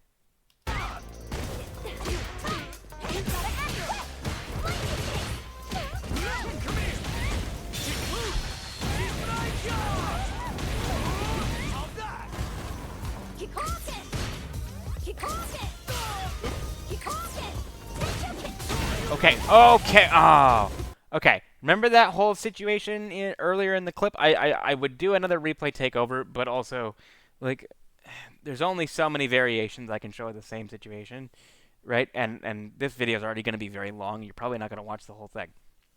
But just in the interest of time saving, do you remember the Terry situation that I showed you earlier, where you did the walk under and that? You don't need to do the walk under part and whatnot. That I showed you can do, because you have the corner advantage here. But same principle. Like, this is just rising tackle or shoryuken. That's what she just did. And you punished here better than with throw. Like, you were ready for the anti-air part, but this is hugely minus. You could have waited for the landing and gone for a big fat punish. You even have level 1 built here. You could have gone for a level 1 ender. You could have got some real damage off that. Good throw, though. I like the throw mix. You just get clipped low and wake up. Yeah, you walked forward. So this is, again, we talked about this with the Marissa, how she was just standing up and bulldogging you, walking you down, and not respecting you or blocking her toes. This is the case of you weren't respecting their options and blocking your toes, so they woke up with a low button, and this is Hadouken! Hadouken! Hadouken! Hadouken! Hadouken! Oh, I could have had her.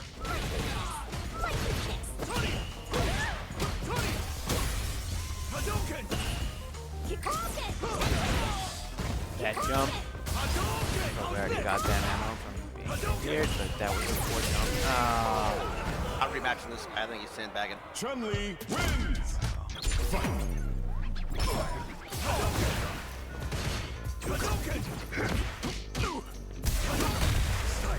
Alright, drive impact. Anti-air fireball.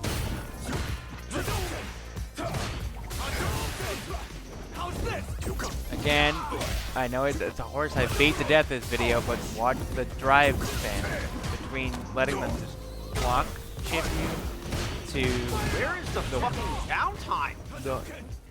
there's not gonna be much in this matchup, I'll be honest. Jesus fucking Christ, man.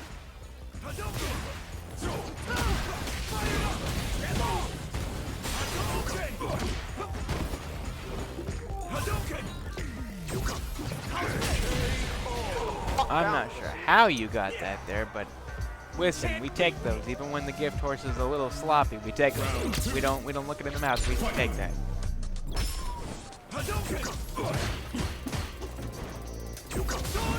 I anti-air that. Yes! At the right spacing. That was not it.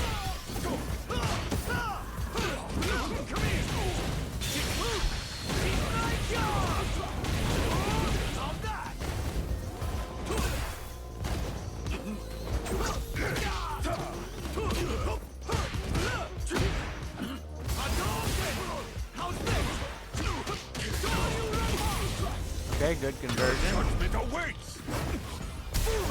Oh, beautiful punish. You were ready for that one. Bye-bye, it's that winning streak, pussy. You thought, oh, guys, the 10-game winning streak starts now, boys. Come on, this is the run. Oh, no rematch. He's pissed after that one, ladies and gentlemen. Ladies and gentlemen, ladies and gentlemen. Oh, I would have had it too, the 10-gamer. Oh my God, this is awesome. Are you going for a 10-game winning streak? Is it All a right. bet? Another Terry. So I can not be negative 2K on the day?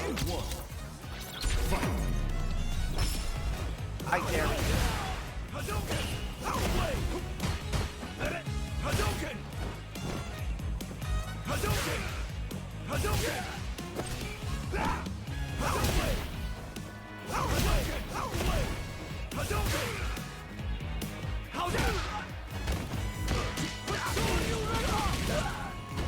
Respect the challenge. That, yeah. Going for that on block is not a good option. I keep stressing it. I know, but it keeps happening.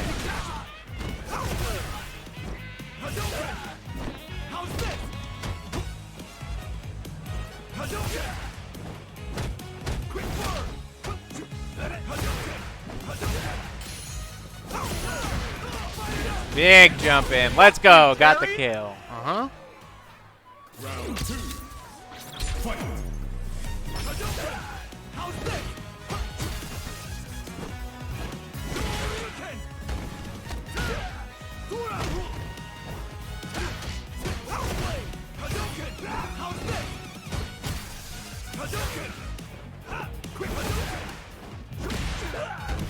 Nice.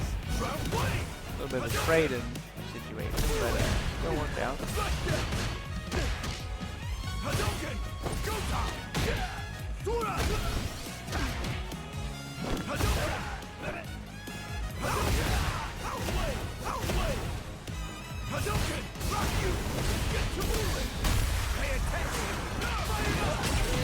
Rematch me, Terry. You're Nice. dog shit. Rematch me. You are shit. You are shit. Round 1. Fight!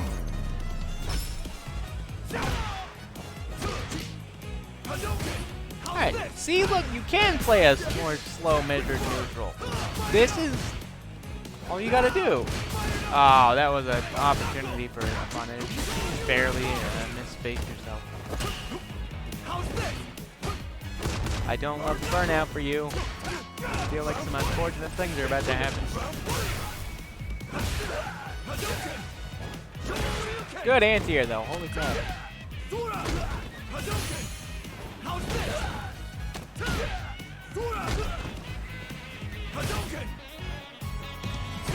Beautiful. Look at this. Slow and steady. Look at that. You have the life lead now. There is no Russian in this town. Exactly. Oh, that flipped low. It's alright. It's alright. They happen. He didn't really convert the way that he could have. Oh, that's huge for you. Wow, that was a terrible fireball on his part. Great one on your part. Good game. My heart's pounding. Is this it, guys?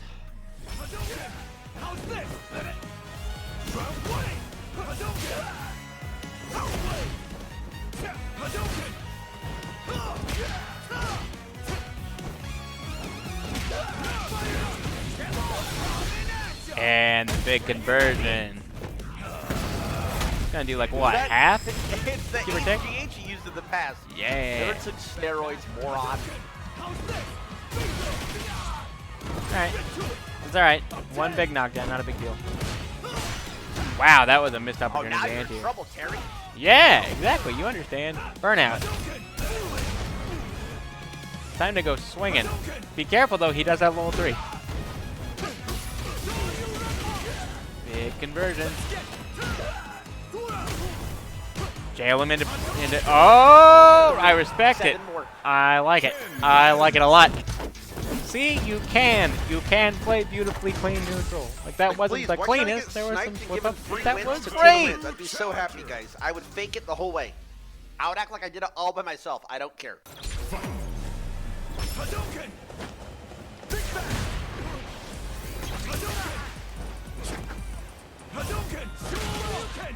Alright, a little bit late to be a true anti-air, but it still hits, so we take those.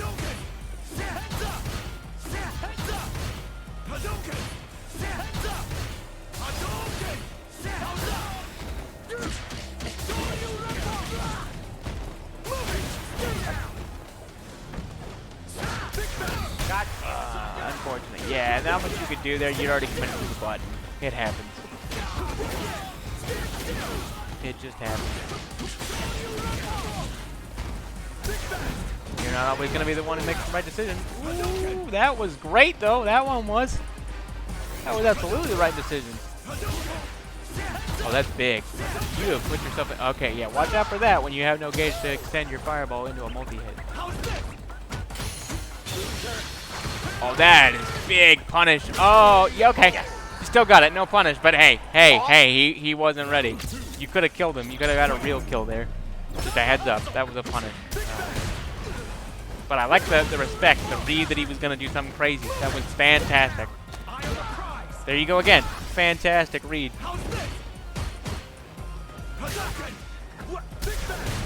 I love it. You got him freaking out. He's panicked. He's panicked. Keep the pressure on. He's only got a little bit of drive gauge. There you go. Now it's burnout. It is burnout. It's party time. Let's go. I love seeing this after the first half.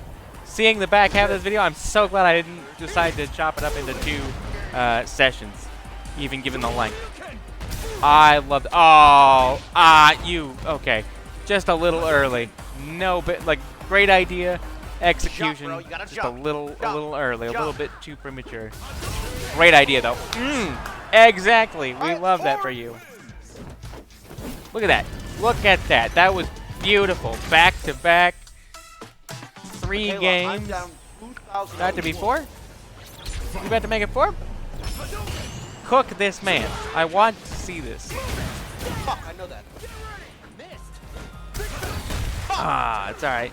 They happen. You're Elon not gonna is win every freaking interaction. me. You're not gonna win every interaction. I got it. Oh, same time. Wow. Yep. Those happen. They're very rare, but they happen.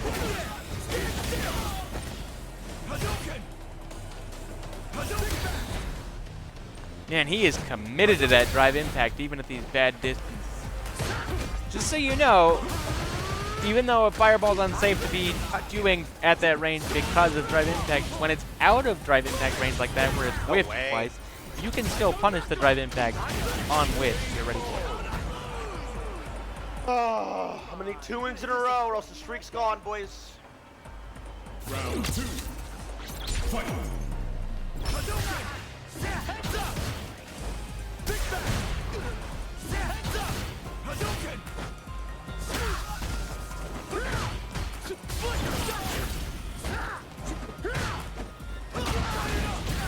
Beautiful. Hadouken! Big back! Hadouken! Heads up! Come here!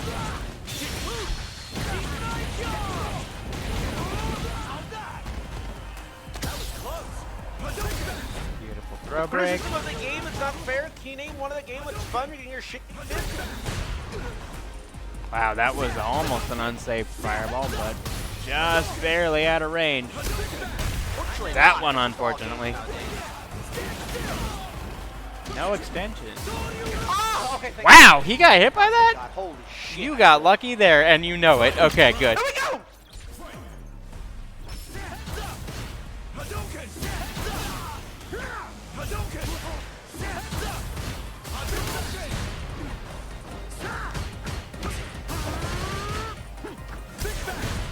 No.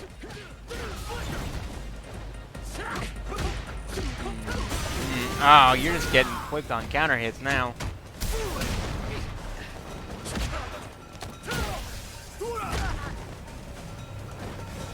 Oh my God, I missed this wrong You were button. just late. Yeah, just late. Late in the wrong button. It happens. Woo! That one, though, was the right one. I don't necessarily agree with that one. Let's see if it works out. Oh! There's no way that was intentional, but that was a thing of beauty. Oh my goodness, let's go! Ken wins! Let's go! That was amazing. If that was intentional, The you're streak godlike. continues. If it was an accident, we take those. Oh my God, she's moving with confidence. Opening blow goes to Tonka. GG. GG. Hadouken! Hadouken! Let's get it! Hadouken! I don't agree with them putting themselves in burnout. Just like I get on you about it, I'm going to say the same thing. I'm going to get on this Chun-Li. Why are you burning yourself out like that? That's terrible. Terrible, terrible, terrible. God damn it. Respect it. They went for an option. You went for an option. They happened to win. Both made good choices in that situation. Ah, you dropped it. That's unfortunate. Still alive though. They're not that far away from dead. Oh, they're gonna. Oh! Oh my God. Drop the combo. Oh. Good awareness. Please, please, I need this a lot, please. Please. Great awareness. Fight! Hadouken! Hadouken! Hadouken! Hadouken!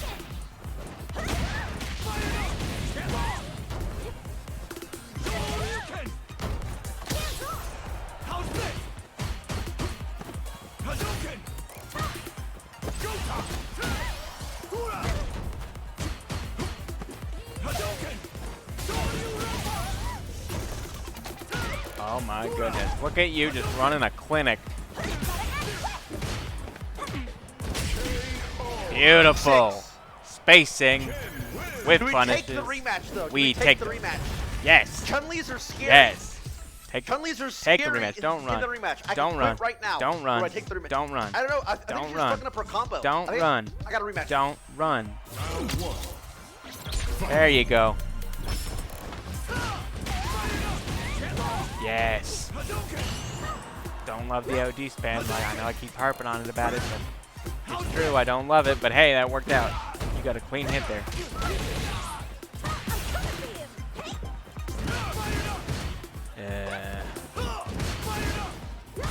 That's why I don't love it. Look at that drive gauge go down. Oh, that could have been an anti-air, my guy. Oh, wow. No anti-airs on their part either. Oof. Oof. It's getting a little scrambly. Oh, there's an anti-air. Good block on the overhead. Got clipped for the follow-up, but still, great block on that overhead. Holy crap. Fantastic. Wow, great throw tech on their part. Great anti-air on their part. Wow, the whiff punish. There you go. Not optimal, but hey, it was a whiff punish. Good take. Cool. I should have taken the rematch. No, don't say that. Just made a couple mistakes there. This was a great round for you for the moment.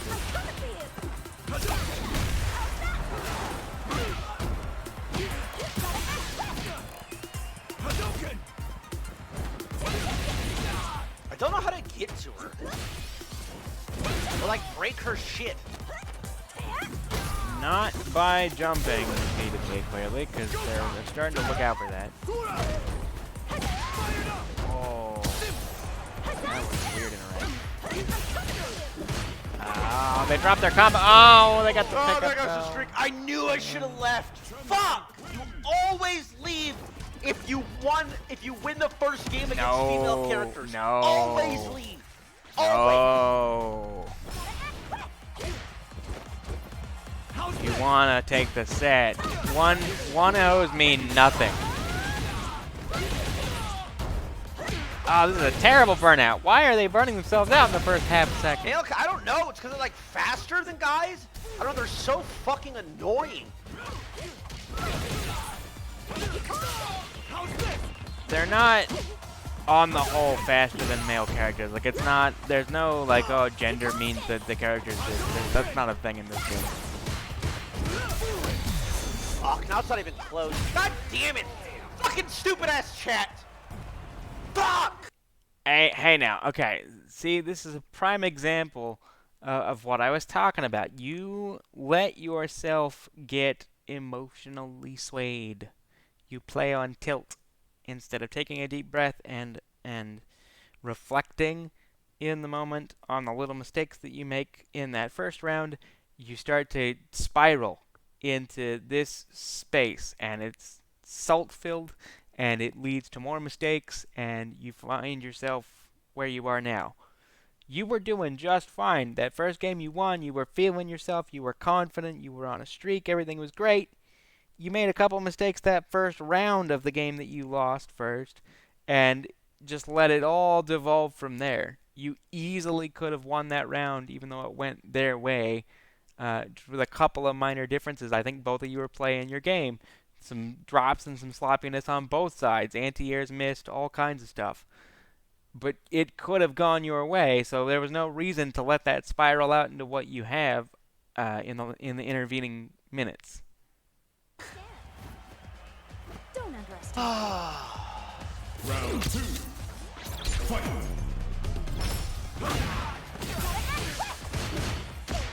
See, look at that. Drop combo on their part.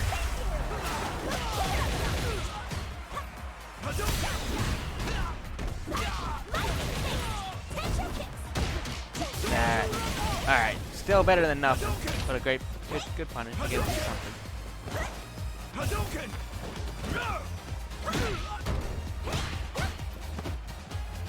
For the sweep. Ooh, great button on their part. Boy, wow. They are just sticking out some buttons at the right spaces this time. Not even close. Compare how this guy was playing that first round to the last two. I'm going to be honest, dude. They were playing their exact same game. They were running the same plan. What changed here was not your opponent. It was you. Your mental fell apart. And as a result, so did your defense. Couldn't do a combo, was failing every drive rush. I rematched, 4-0'd me with ease. Is this real? Imru? Imru, and they're a modern player. To be a pushover. Round 1. Fight. Hadouken!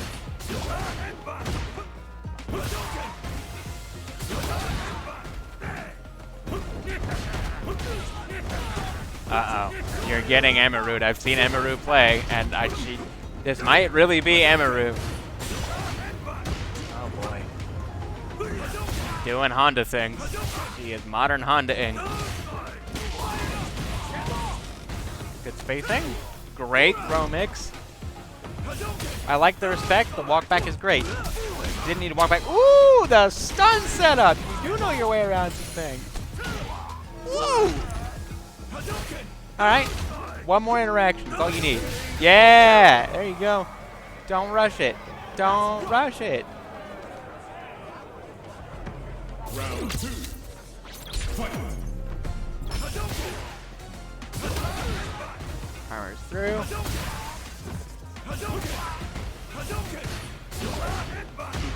Beautiful. Not an optimal punish, but you gotta punish.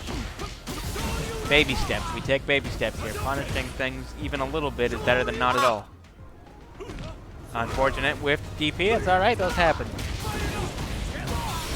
Woo! That conversion, though. I wonder if it's not, if this is the real, this player's playing absurdly bad for being on a 7-game winning streak. So I wonder if they haven't played for a while.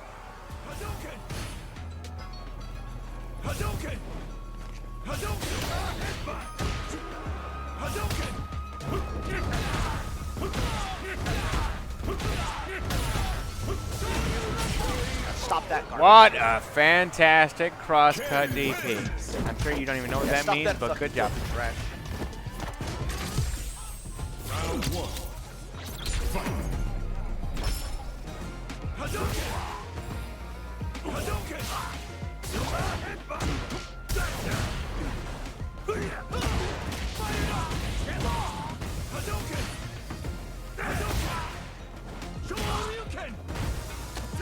My God, have the gods blessed me with free LP today.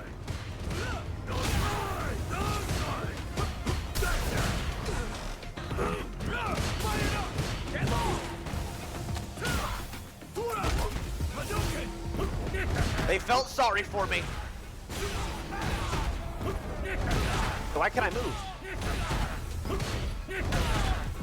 Uh-oh. Uh-oh, you're getting shenanigans. Ah! Uh-oh. Wait, why couldn't I move? What is that filth? Well, I tried to anti-air. I got like lag. Yeah. You either have to anti-air that or you have to perfect parry. It's a knowledge check, right? Like something in your chat just said. Ironically, at the same time. Parry or anti-air, yep. Chat, look at that. Your chat even knows. Watching that chat roll by. Just parry or anti-air. Uh-huh. She's knowledge checking you. Wait, is there no way to stop this actually? What is this garbage? There you go. Anti-air parry. What's wrong with you?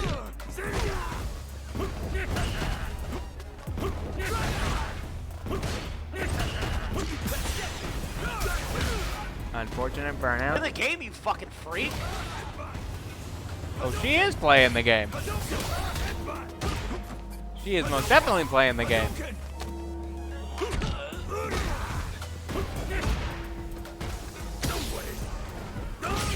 I gotta worry about this stupid fucking headbutt spam. Headbutt spam's easy as a shuttle. You throw On fireballs. the down. Block behind or parry. Yeah. Just parry it. Exactly. Good chat. Stop blocking it. Parry it. That got you out of there. We take those.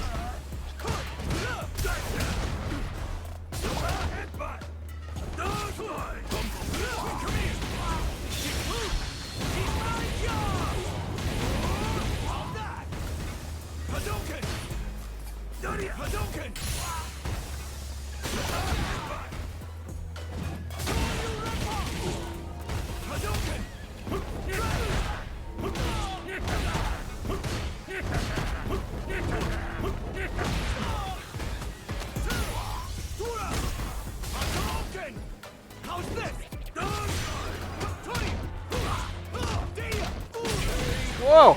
Ran the pressure. Fringe cheeser. Absolute filthy fucking player. Fight round. Fight. Slam. Can't jump out of there. You got a DP. This is so unhonest. Oh yeah, I'm not. Nobody's gonna deny that Honda's a dishonest character. But dishonesty exists in this game. God damn! Don't ever tell me this fucking game is good again when stupid, cheesy shit like this exists. It exists. What is that It's zero also IQ beatable. retarded shit? What the fuck am I playing? All right. God I was trying to avoid it. I was trying really hard to avoid it. But I think we gotta pause the video to once again. Oh, end the video. Okay, so you ended. What's good? You ended on Emiru, on that 2-game set against Emiru. All right, that's fine. We can work with that. Let's look at you versus Emiru.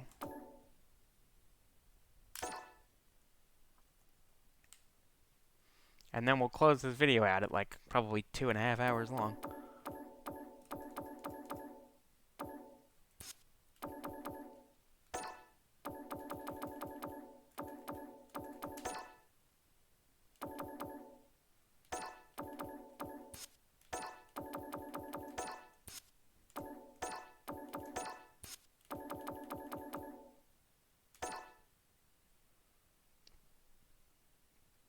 Yep. There it is. These sets right here. Because you won the first game, you got the second game. Well, we'll just go to the end of the third, where she cooked you with the repeated butt slams.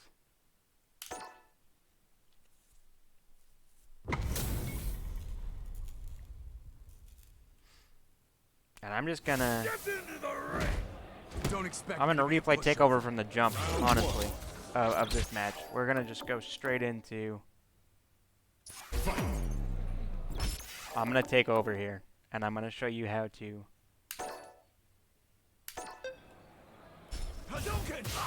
Oh, whoops. You're player 2 in this instance. First time.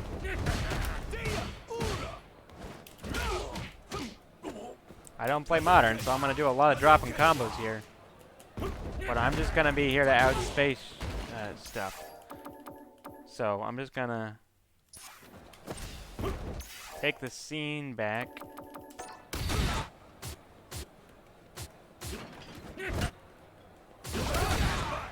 And let it go to an example of the butt sliding. Right? She's going for a lot of... So that loses to fireballs. Just a side note. Round 2. Fight. Right, so here's a great example, great instance of like how to. All right, deal with this. Wrong button. Right, so you wait for the landing frames, and then you go to anti-air, or you preemptively anti-air if you know she's gonna just butt slam. Alternatively, you can avoid the burnout situation by just parrying. I'm not very good at perfect parry, but you can do this.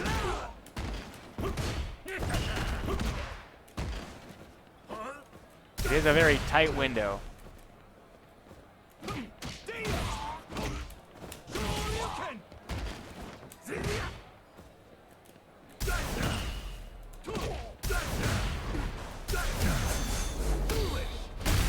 Right?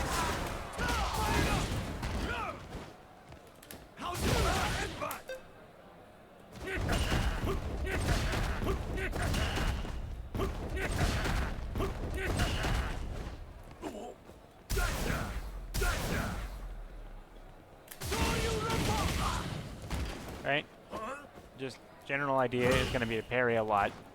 And if you get lucky enough, like I did that first time by almost complete accident, which is really funny, that I talk about not being good at perfect parrying, and then I land one in the same breath. If you get good at it, these become very punishable. It's tight, though, because your perfect parry window is only 2 frames. So I'm not expecting a miracle out of you or out of most players at this level. I certainly can't consistently perfect parry, but even getting it by accident by just attempting to go for a parry right now until the Season 3 patch rolls around and maybe changes that from what we've seen is still worth investigating, right? So you can do that sort of thing. You can preemptively anti-air because you can tell that she's just going to loop the butt slam because that's what she's doing. At a certain point, you have to respond preemptively or just react with parry. Those are your 2 best ways to deal with butt slam cheese.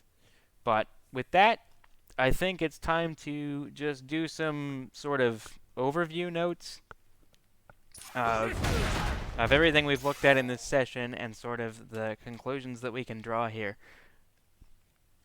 So the biggest few things I would say I sniffed out pretty reliably, pretty consistently are your overspending drive gauge on EX moves in neutral a lot, and I get that having seen it now firsthand in my hands as the person driving the character, why you're getting so many like EX Jinrais is not just because you're going for them in neutral so much as it is that you're going for the heavy auto combo, which immediately follows up a single heavy punch with EX Jinrai.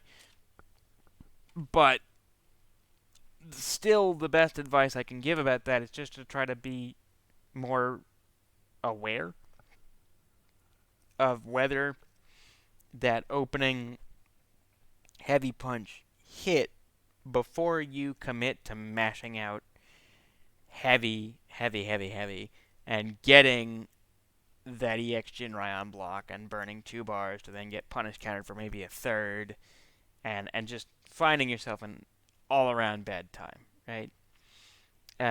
Beyond that, I'd say you don't use parry enough, as evidenced here.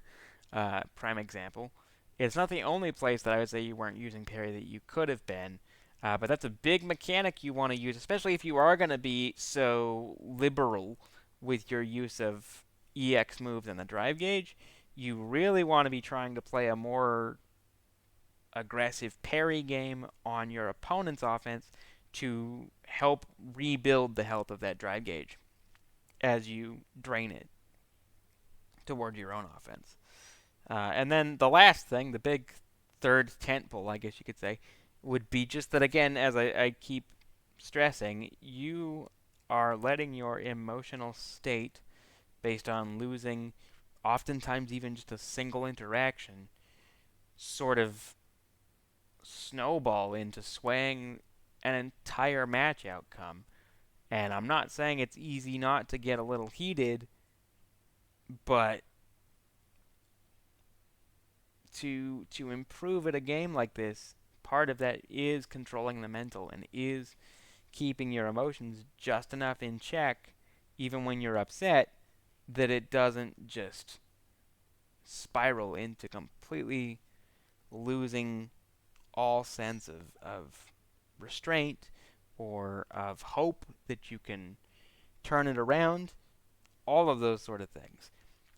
And again, I want to stress, Tyler, that I don't even know if you're going to see this personally, but if you do, and you actually did bother to watch through the whole thing, I want to kind of top level over this again. I'm not by any means a professional player.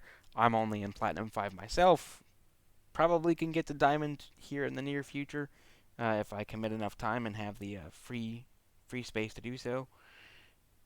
Super excited to maybe see that happen, but I just figured it might be useful to see a commentary, to see responses in replay takeover in training on like, hey, this is how you implement this even with your character on your control scheme. You can do these things. It's hopefully useful to you, and if not to you, maybe to somebody out there.